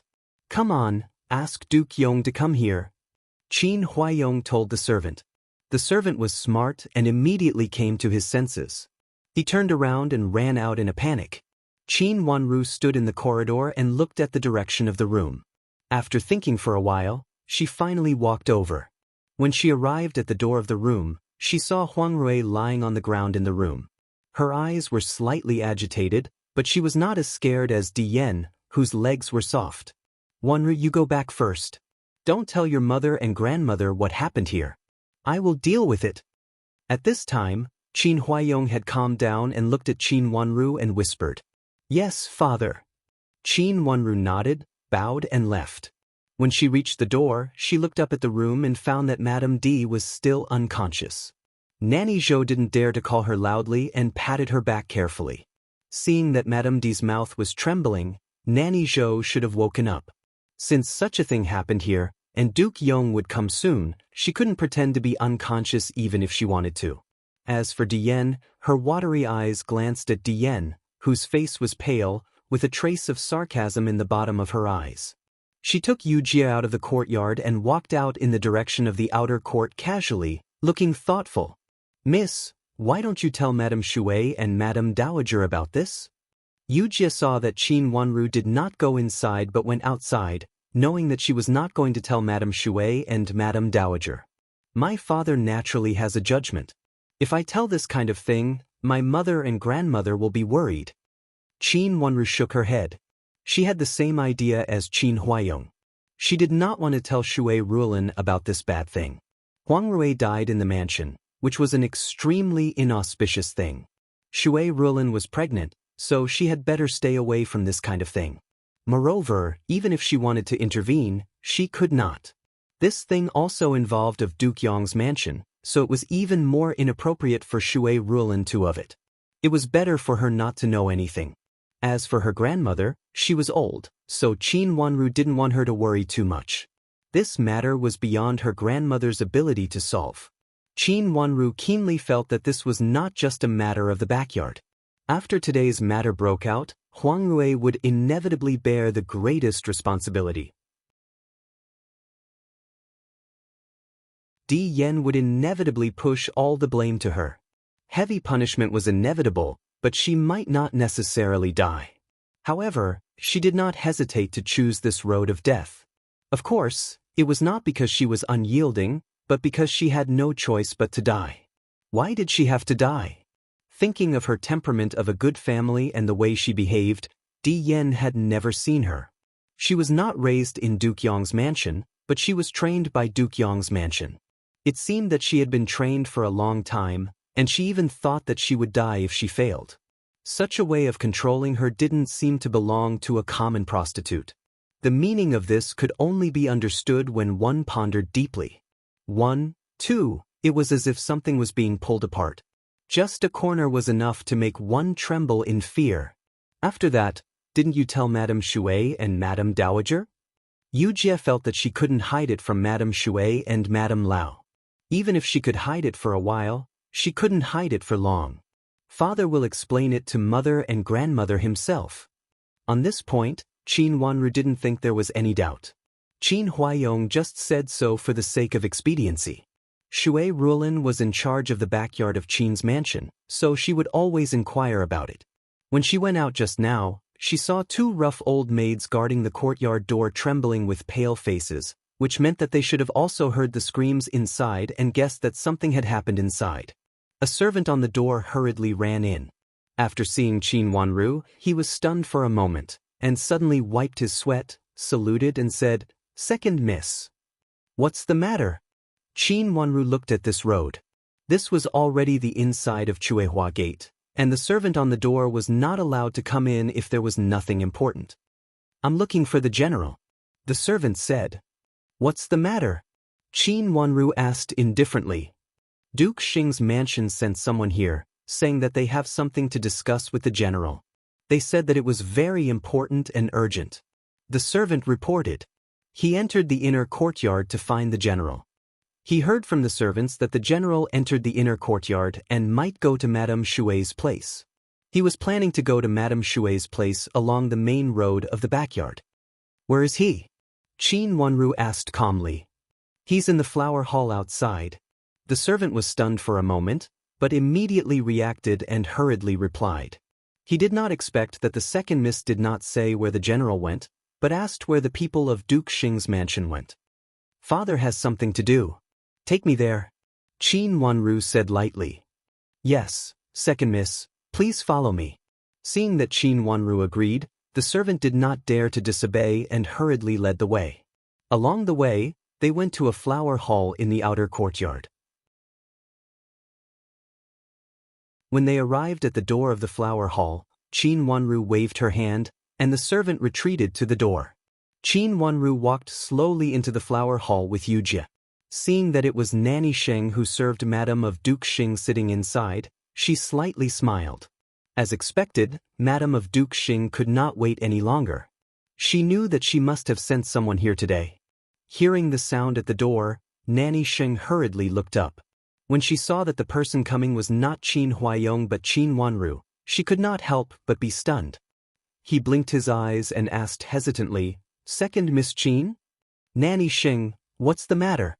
"Father has something important to deal with at this time." Qin Wanru came forward with a smile and said, "Huang Rui was dead, and the people of Duke Yong's mansion would immediately come to solve this matter. Of course, this matter was much more important than Nanny Sheng's matter. Even if this reason was put in front of Qin Huayong, it could also be explained." "Second miss." Nanny Sheng stammered and looked a little embarrassed. She did not expect that it was Qin Wanru who came out instead of General Qin. "Nanny Sheng, please sit down." Qin Wanru sat down on the chair first, reached out and said politely. Nanny Sheng smiled and no longer refused. After sitting down on the chair, she looked at Qin Wanru carefully. She looked leisurely and behaved decently. Her beautiful eyes were as clear as water, but there seemed to be mist when her watery eyes moved. Even if it was only a pair of eyes, it had already made people feel that their eyes were bright. She pinched and loosened her fingers in her sleeves. She did not expect that this person was Qin Wanru, and all the previous words were directed at Qin Huayong.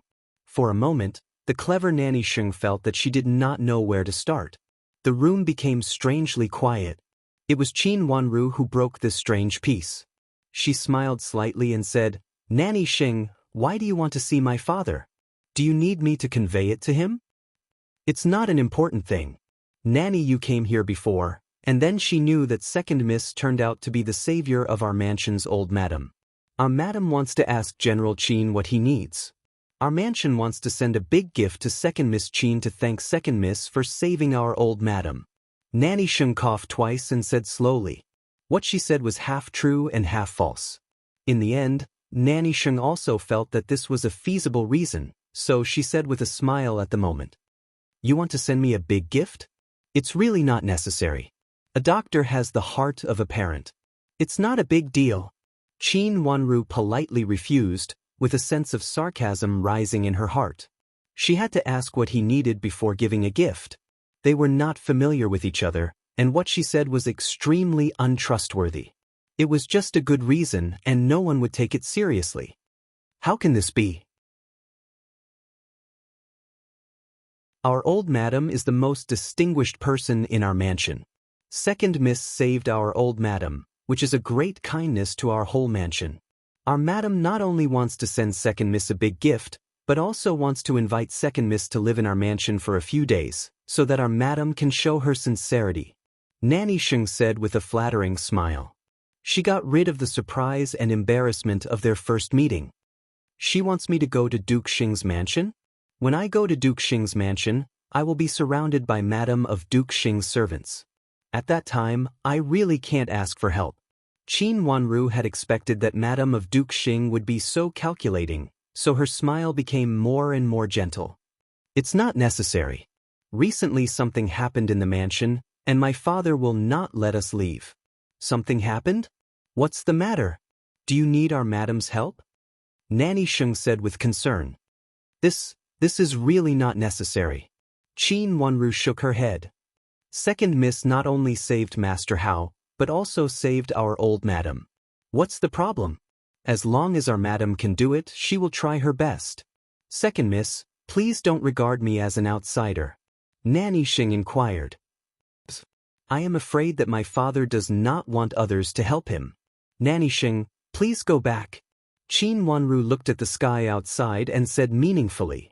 Second Miss, this is the kindness of our madam and old madam. Nanny Sheng didn't expect that she would be driven away before she could even see Qin Huayong. She said unwillingly, "Let's talk about this later. Thank your madam and old madam for us. There are many things in the mansion recently, so it is really inconvenient for me to go to Duke Xing's mansion." Qin Wanru smiled more sincerely. Nanny Sheng became more and more anxious.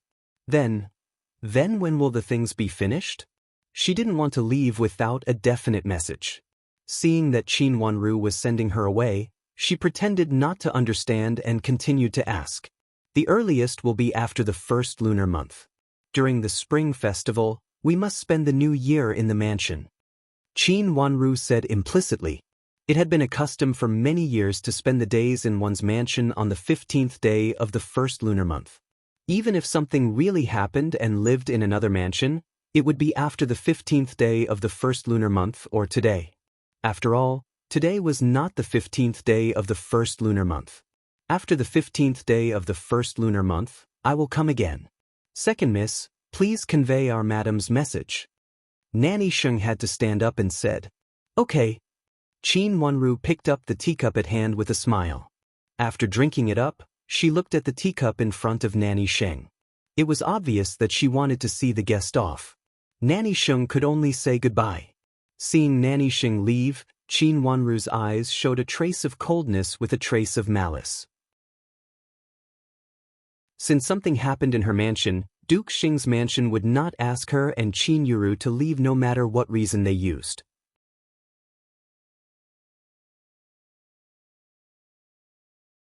Chapter 358. Duke Yong and Countess Yong came here in a hurry. After getting off the carriage, they walked inside. After a few steps, they suddenly saw a person rushing out from the roadside and directly bumping into Countess Yong. "How dare you!" Duke Yong, who was upset, stood still and scolded harshly.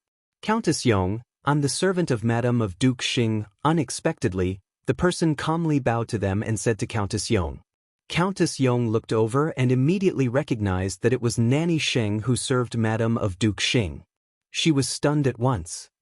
"Nanny Sheng, why are you here? Is Madame of Duke Xing also here?" "I'll go first.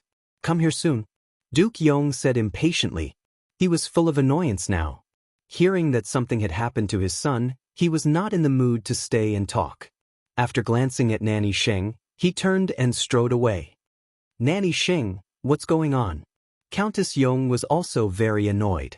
Looking around and seeing that there was no one, she leaned to the side path and asked, "Madam, did something happen?" Nanny Sheng couldn't help but ask in surprise when she saw that both of them looked frightened.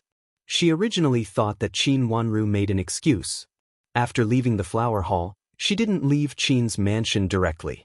Instead, she hid aside and wanted to see what was going on. She really didn't believe that it was such a coincidence that something so important happened in Qin's mansion that Ningyuan army general didn't even have time to see her. She heard that when Nanny Yu came here before, Ningyuan army general still met her in person and didn't say that there was anything important to deal with. Nanny Sheng didn't expect that it was Duke Yong and his wife who came instead of Ningyuan army general. Looking at their serious faces, Nanny Sheng's heart skipped a beat. Could it be such a coincidence that something really happened in Qin's mansion? "Nothing. Why are you here? Your madam is also here?" Countess Yong didn't want to talk about her family affairs. It didn't sound like a good thing.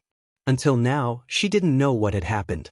She only said that her son had an affair with a servant girl in Qin's mansion, and the servant girl died.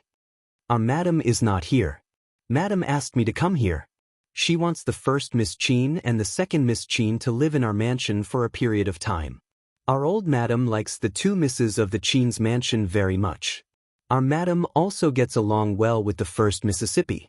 She may accept the first miss as her adopted daughter after a period of time."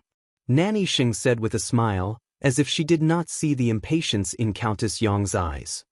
"Your old madam likes Yuru and her younger sister, and your madam wants to adopt Yuru as her daughter?" Countess Yong was overjoyed. Although she did not understand why there was another Qin Wanru, she thought that Qin Wanru might have said so to deceive others. She was so excited that Madame D's plan was really good. Qin Yuru won the favor of old Madame and Madame of Duke Xing, which was a good thing for the whole Duke Yong's mansion. It was equivalent to finding the background of Duke Xing for Duke Yong's mansion, which was a great thing for Duke Yong's mansion, which was declining day by day.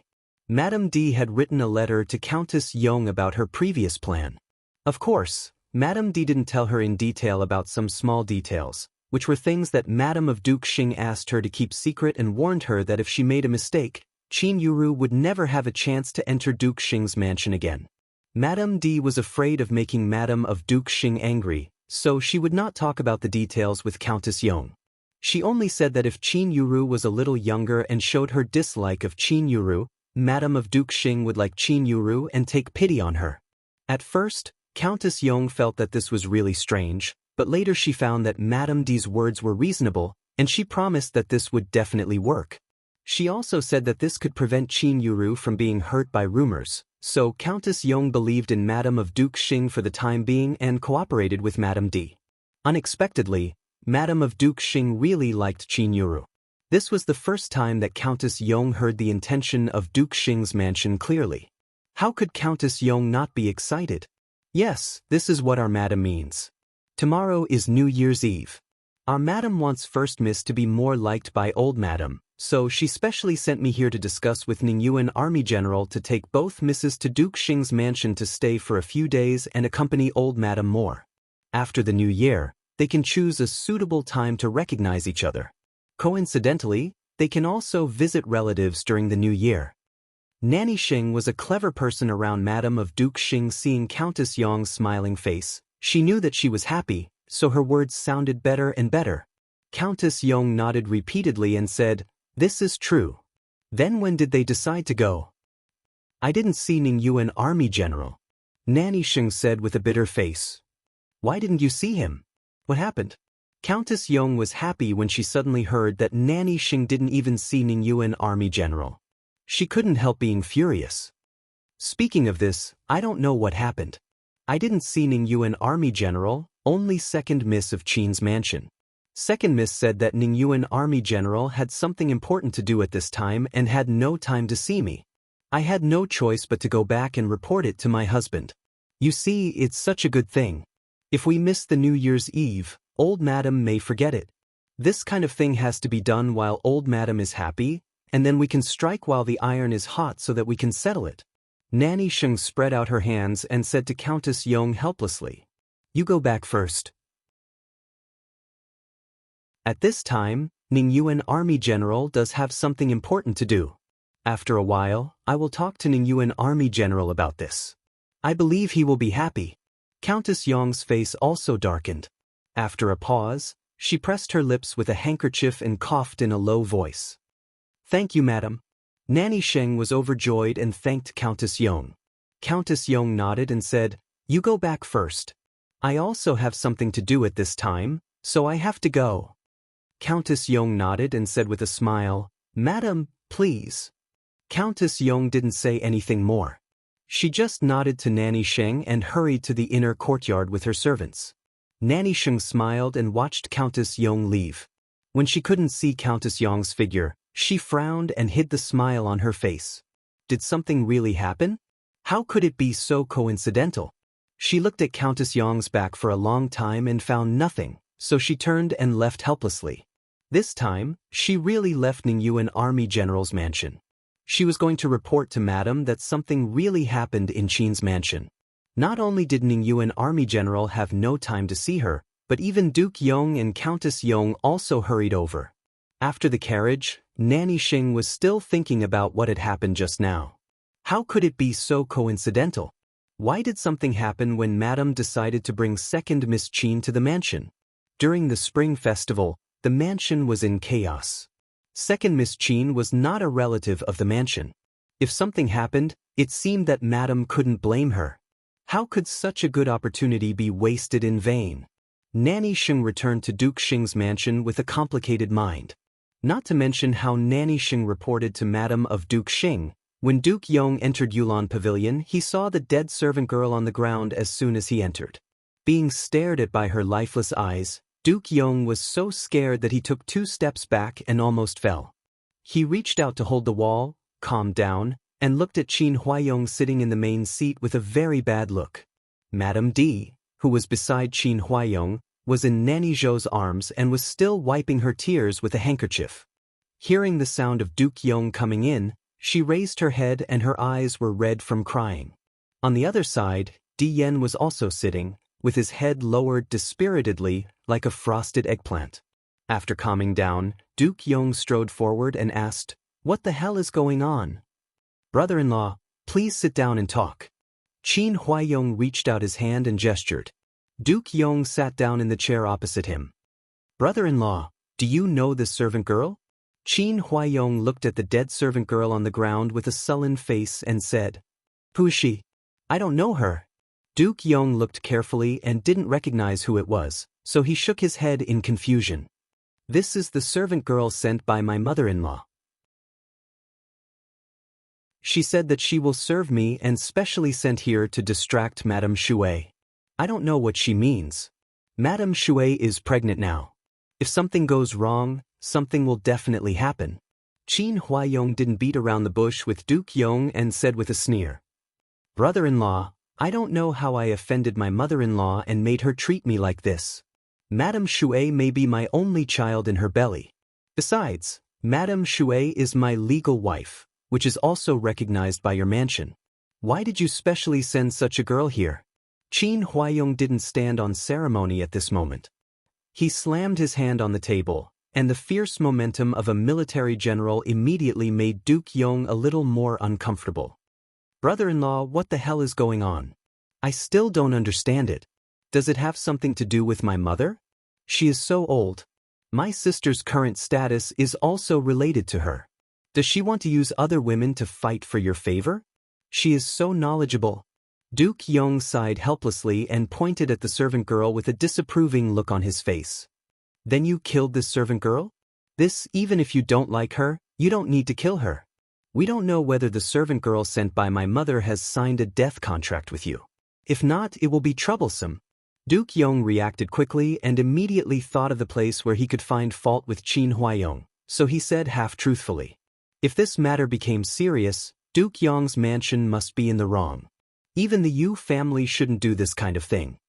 Brother-in-law, the servant girl's death has nothing to do with me, but with Child. If you don't believe me, you can ask Child directly. Qin Huayong leaned back and didn't explain, but pointed at Di Yan beside him. Di Yan also raised his head at this moment, and his face was full of panic and fear. Father, tell me, what the hell is going on? Duke Yong's face darkened, and he glared at his son and asked. Father, this servant girl seduced me. I didn't know she was prepared by grandma for uncle-in-law. I don't know anything. I wanted to return her to uncle-in-law. She committed suicide. She committed suicide, and it has nothing to do with me. Because of anxiety and panic, Di Yan didn't speak in order. He looked sad and dared not look at Huang Rui.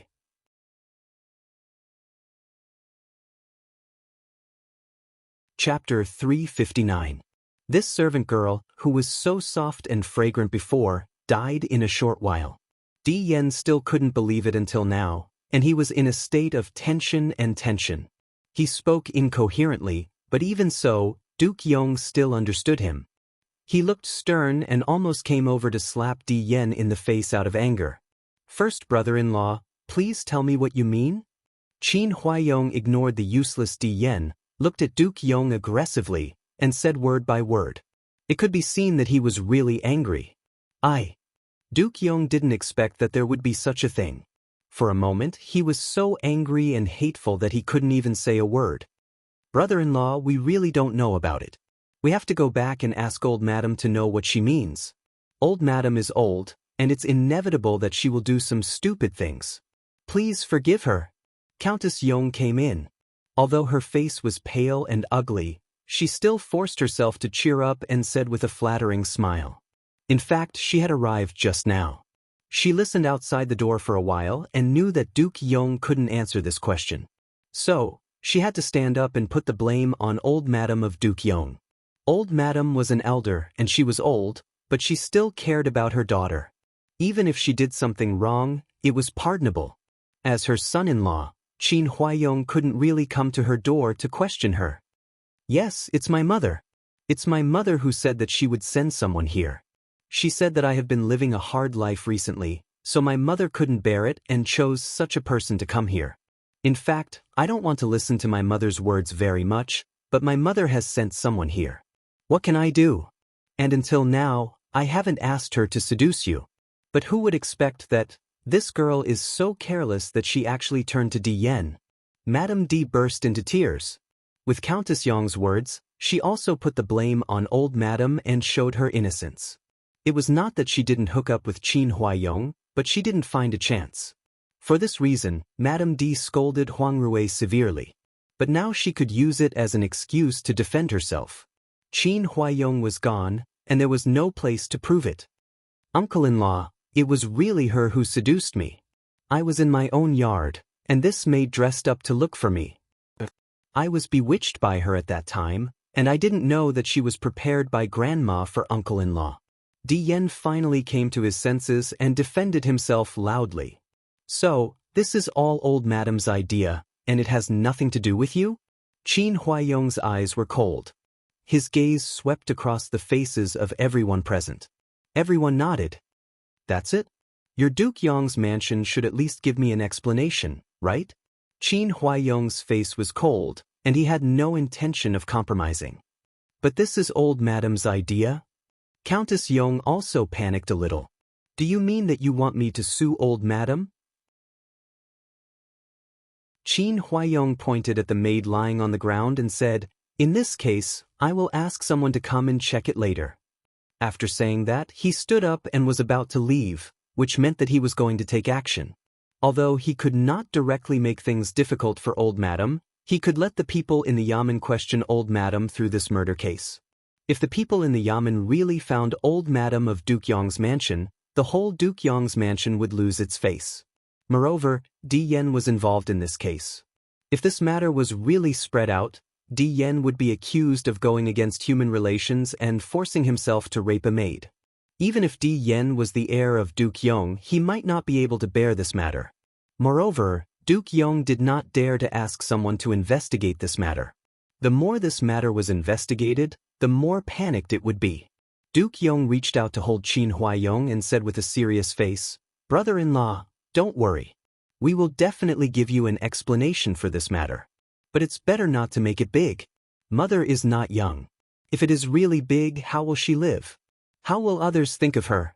If she is not good, it will always affect you. You have just arrived in the capital city not long ago." Duke Yong used both carrot and stick in his words.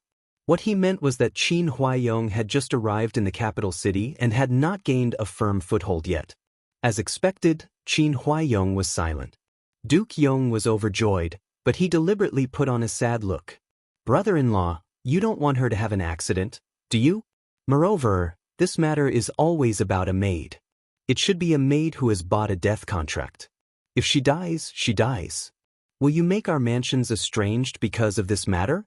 Even if you don't do it for my sister's sake, you have to do it for Yuru's sake." At this time, the marriage between Qin Yuru and Di Yen was also used as a bargaining chip. Qin Huaiyong did not say anything. He looked at Di Yen with a gloomy face and asked coldly, "You don't like Yuru, do you?" Di Yen hurriedly waved his hands. "Uncle-in-law, Yuru and I are childhood sweethearts. How can I not like her? Uncle-in-law, don't worry. I will treat Yuru well in the future. This kind of thing will never happen again." At this time, he did not dare to say anything bad about Qin Yuru.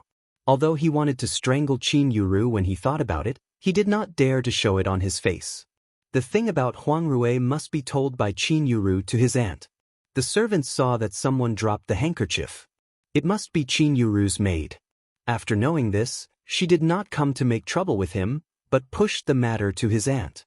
As long as he thought that these troubles were caused by Qin Yuru, Di Yen was so angry that his heart trembled.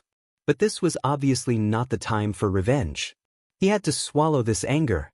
"I don't want to see Madame Di again." Qin Huaiyong turned his eyes to Duke Yong again. Duke Yong's face changed dramatically. "What do you mean?" "I don't mean anything. I just want to tell you that people of your mansion should not come to visit in the future. Madame Di was good at first. Since she came to the capital city, she seems to be a different person," Qin Huaiyong said coldly. He glanced at Madame Di, who was sitting on the side with a nervous look. Seeing that she wanted to speak, he snorted coldly. Madame Di hurriedly bowed her head in fear. After what happened today, she now felt more and more weak in front of Qin Huaiyong. Even if her elder brother and sister-in-law were present, she could not be arrogant. Huang Rui had not been beaten up, which reminded her that the matter in front of her had not been dealt with. It happened so suddenly, and Qin Huaiyong heard the conversation between her and Di Yen, which almost made her have no possibility to make a comeback. She gritted her teeth and glared at Di Yen with hatred. She was annoyed and sullen. She clenched her hands hard and tried to calm down the anger in her heart. Did she still have a chance? She definitely had a chance. She still had a daughter. As long as her daughter made a comeback, she would definitely have a chance to make Qin Huaiyong give in. After being Qin Huaiyong's wife for so many years, how could she not know what Qin Huaiyong cared about? Since it was not the time to despair, she still had a chance. "Brother-in-law, I promise you that I won't ask my mother to send people to visit my sister these days, but there will be occasional visits. Besides, our mansions are now in-laws, and I can't always not see my sister in front of people." Although Duke Yong gave in, he still wanted to fight for some chances for Madame Di. If so, it's better to report it to the government, Qin Huaiyong said unceremoniously. His words were sharp and almost showed no respect to Duke Yong. But at this moment, Duke Yong had to give in. Not only his mother, but also his son was involved. Okay, brother-in-law, well, let's do it. Duke Yong said sullenly. Send Madame D to recuperate, not in the mansion. Qin Huaiyong did not intend to end this matter and said coldly, General, what do you want to do? Madame D couldn't bear it anymore and screamed. Duke Yong's face also turned cold. Brother-in-law, my sister can't go out of the city to recuperate. How will others think of my sister and our mansion? Sending Madame out of the mansion meant that this matter would be spread widely. Duke Yong didn't want others to know this matter, so he looked a little more uncompromising. It was not only because he couldn't afford to lose face, but also because he was afraid that it would cause other troubles. Duke Yong's mansion couldn't be investigated by others. Seeing Duke Yong like this, Qin Huaiyong also knew that this had touched his bottom line. This was also an important reason why he didn't propose to Duke Yong's mansion before. But now, he was determined to do this. Just use the reason that she didn't treat Yuru and Wanru well. Qin Huaiyong said coldly and decisively. What do you mean? My sister treated Yuru badly? Duke Yong simply thought that Qin Huaiyong was crazy and said such words. Qin Wanru was not his sister's daughter, so she could do whatever she wanted. It didn't matter if his sister had some extreme behaviors. But Qin Yuru was Madame D's daughter. How could she treat her badly? Madame D's body shook, and she subconsciously looked at Qin Huaiyong with her eyes flickering. Dian looked at Madame D and then looked at Qin Huaiyong. He was also confused. Didn't Aunt like cousin sister? Why didn't he think so? Didn't Aunt give everything to cousin sister Yuru first? Although Countess Yong was also stunned by Qin Huaiyong's words, her eyes showed contemplation. Did it mean what Nanny Xing said before? She knows best whether she treated her badly or not. Of course, tell others that she was seriously ill and found a yard outside the city to rest quietly, Qin Huaiyong said coldly, his eyes calm and stern. Madame D looked absent-minded, and her eyes looked a little dull, but she didn't object. It's just a rest, and it's not a big deal. If someone asks again, just say that she treated her two daughters badly. Qin Huaiyong's voice calmed down, but his face was still cold and stern. How can you? Duke Yong still wanted to say something, but was interrupted by Madame D, who was beside him. Brother, that's it. I will go outside the city to rest quietly. Sister, you have to think it through. This retreat is different from other retreats, right? Duke Yong was afraid that Madame D didn't understand the seriousness of it, so he said hurriedly. Madame D shook her head and said bitterly, Brother, I know. They will keep me under guard and prevent others from contacting me, but it's better than implicating Mother. She meant that she would take the responsibility for Huang Rui alone. Duke Yong's mansion suffered a loss in this matter, so she had to make a concession. Madame D willingly expressed that she was willing to take the responsibility for this concession. Of course, she would not be reconciled, but now she could only do this. Fortunately, although time was tight, she still had a chance. Sister. Duke Yong's eyes turned red. They had always had a good relationship with each other. At this time, he was more and more moved, but he also knew that this was the best. Duke Yong and his wife came and left in a hurry. Huang Rui was carried out at night, thrown into the mass grave at will, and buried. After that, Madame D's things had been packed, and it was said that she would be sent out to rest after the New Year's Eve tomorrow night. When Qin Wanru got the news, she hadn't slept yet. She was cutting window flowers under the lamp and preparing to paste them on her window tomorrow. With her long hair hanging down casually, she looked more immature. Nanny Xing didn't sleep either, and was talking with her about the women's school in the capital city.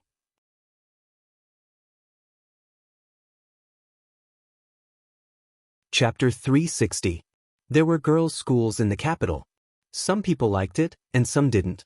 But regardless of whether they liked it or not, some people felt that the girls who came out of the women's school were more talented, but there were also people who thought that it was not the case. It was just that the young ladies who entered the women's school were already good enough. Among the aristocratic families, there were two ways to think so. As a result, some young ladies of aristocratic families entered the women's school in the capital, while others continued to learn from etiquette instructors at home. The capital also adopted a tolerant attitude towards this. Whether or not one had studied in a girls' school did not affect anything. As for the most important marriage for a woman, there was no mention of how much points would be gained from studying in a girls' school. The reason why Nanny Zheng advised Qin Wanru to go to school was that she wanted her to quickly integrate into the circle of misses from aristocratic families in the capital city. Of course, there would be other misses at the banquet, but compared with the girls' school, there were much fewer people. In the girls' school, everyone's age was about the same, and they all came to study, so it was easier to communicate. Almost all the young ladies who had just arrived in the capital would study for a period of time. It didn't matter if they didn't learn anything, as long as they could get to know more people. This was why it was said that the girls' school was a gathering place for young ladies of aristocratic families who had just arrived in the capital. Nanny Zheng, I don't want to go to the girls' school. Nanny Zheng, do you know any famous nunnery in the capital? Qin Wanru smiled and cut a small flower shape from the window flower in her hand. Where is the nunnery? Why does Miss want to go to the nunnery? Nanny Zheng's face changed slightly. One of my teachers might come to the capital. She's a virtuous nun. When the time comes, I'll let her live in the nunnery. It must be a monastery with a good reputation. Qin Wanru said casually without raising her head. Mingqiu Nun was about to enter the capital city. According to Mingqiu Nun's temperament, she would definitely not be willing to live in her home for a long time. Qin Wanru wanted to find a good place for her. Of course, on the other hand, it was because she also needed such a quiet and well-reputed nunnery. However, she didn't intend to tell wet nurse Chun about this decision for the time being. Hearing Qin Wanru's words, Nanny Zheng thought for a while and said, there is a very good nunnery outside the city. Some women from aristocratic families will go there to worship Bodhisattva, and the scenery is also very good. Which nunnery? Yuhui Nunnery. Although Nanny Zheng used to live in the Imperial Palace, she was familiar with the reputation of this nunnery. Many madams from aristocratic families would mention this nunnery when they entered the Imperial Palace. They all said that the nunnery not only had beautiful scenery, but also the Bodhisattva was very efficacious. Every time they asked for something, most of it would come true. Yuhui Nunnery? Qin Wanru frowned. She seemed to be familiar with it. She put down the window flower in her hand and thought about it carefully. Suddenly, she widened her eyes and remembered. In the last life, and Great Elder Princess wanted to become a monk in this Yuhui Nunnery, right? Could it be that and Great Elder Princess was very familiar with this nunnery? Moreover, since and Great Elder Princess could come here, it meant that this nunnery was really extraordinary. Everyone in the capital knows about the nunnery. Second Miss can find out as soon as you send someone to inquire about it. It's the best place for Second Miss's teacher to be stationed there. Nanny Zheng said again. When can we go and have a look? Qin Wanru had made up her mind to go to the Yuhui Nunnery. After the spring festival, Second Miss, you can take Madame Dowager to worship the Buddha. I heard that the Bodhisattva in the Yuhui Nunnery is very efficacious. Nanny Zheng reminded her. In fact, she had never been there. Her previous master was also helpless.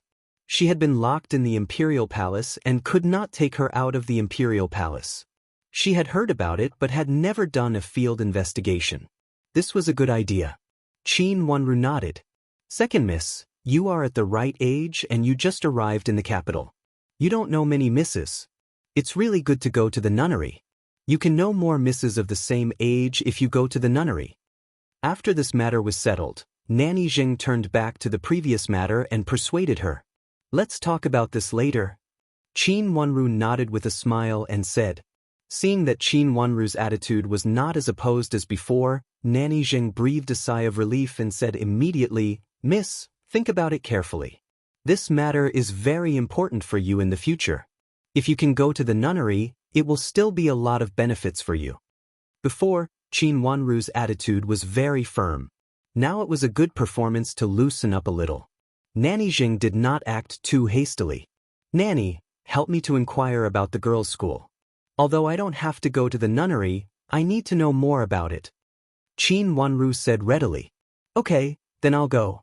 Miss, you should also have an early rest. Tomorrow is the eve of the new year. There will be an ancestral worship in the mansion. Nanny Jing said happily. Then she reminded Qin Wanru. When she was about to go down, she was stopped by Qin Wanru. Ancestral worship? Qin Wanru raised a pair of watery eyes and asked with a little surprise. Second miss, didn't you worship ancestors in Jiangzhou? This time it was Nanny Zheng's turn to be surprised. During the new year, shouldn't every family worship ancestors like this? Isn't ancestral worship on the 15th day of the first lunar month? Qin Wanru asked in confusion.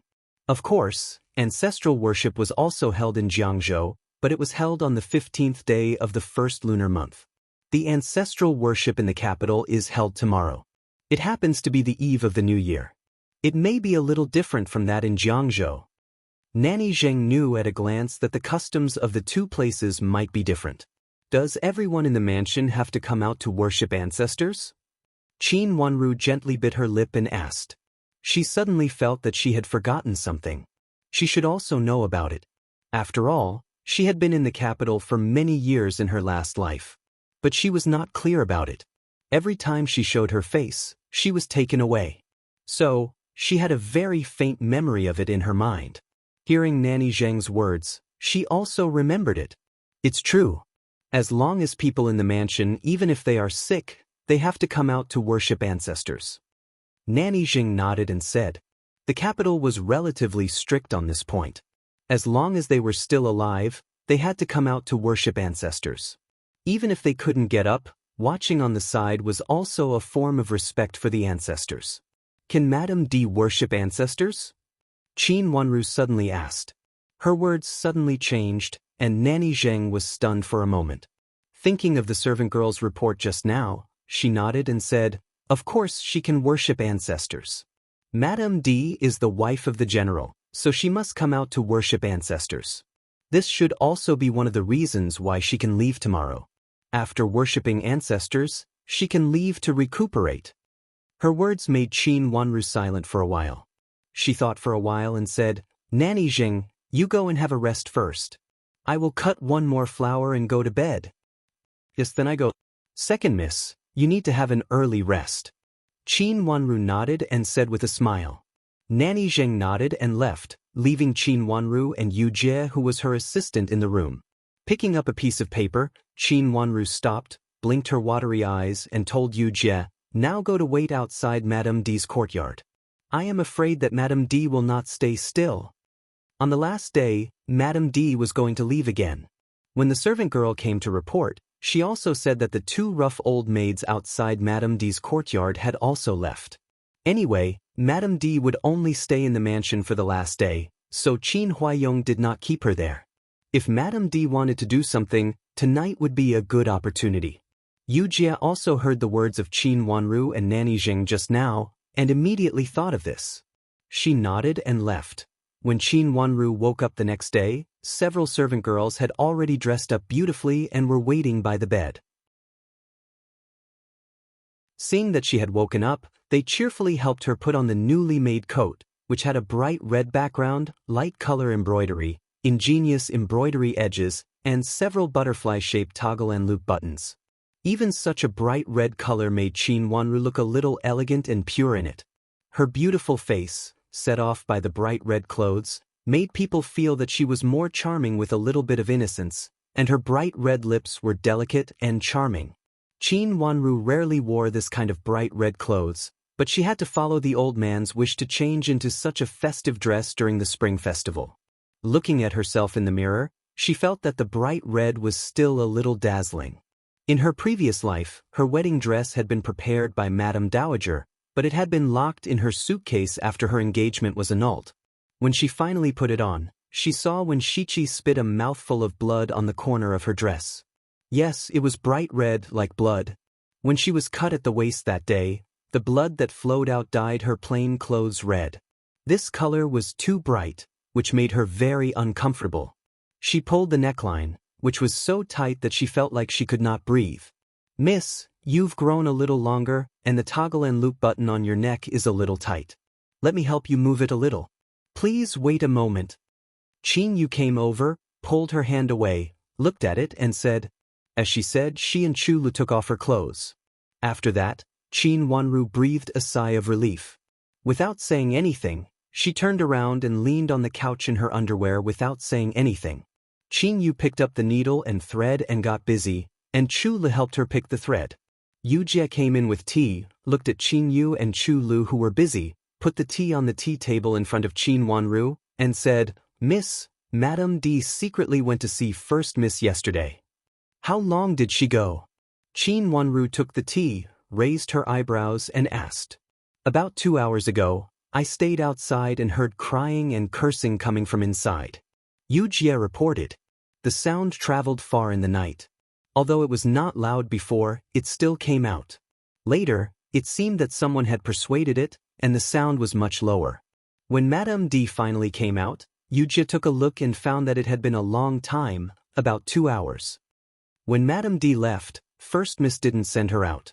She and Nanny Zhou left secretly, Yujie said again. "Miss, after Sister Yujie told me this morning, I secretly called Qing Shui out early in the morning." After listening to Yujie's report, Chulu also raised her head to report what she knew.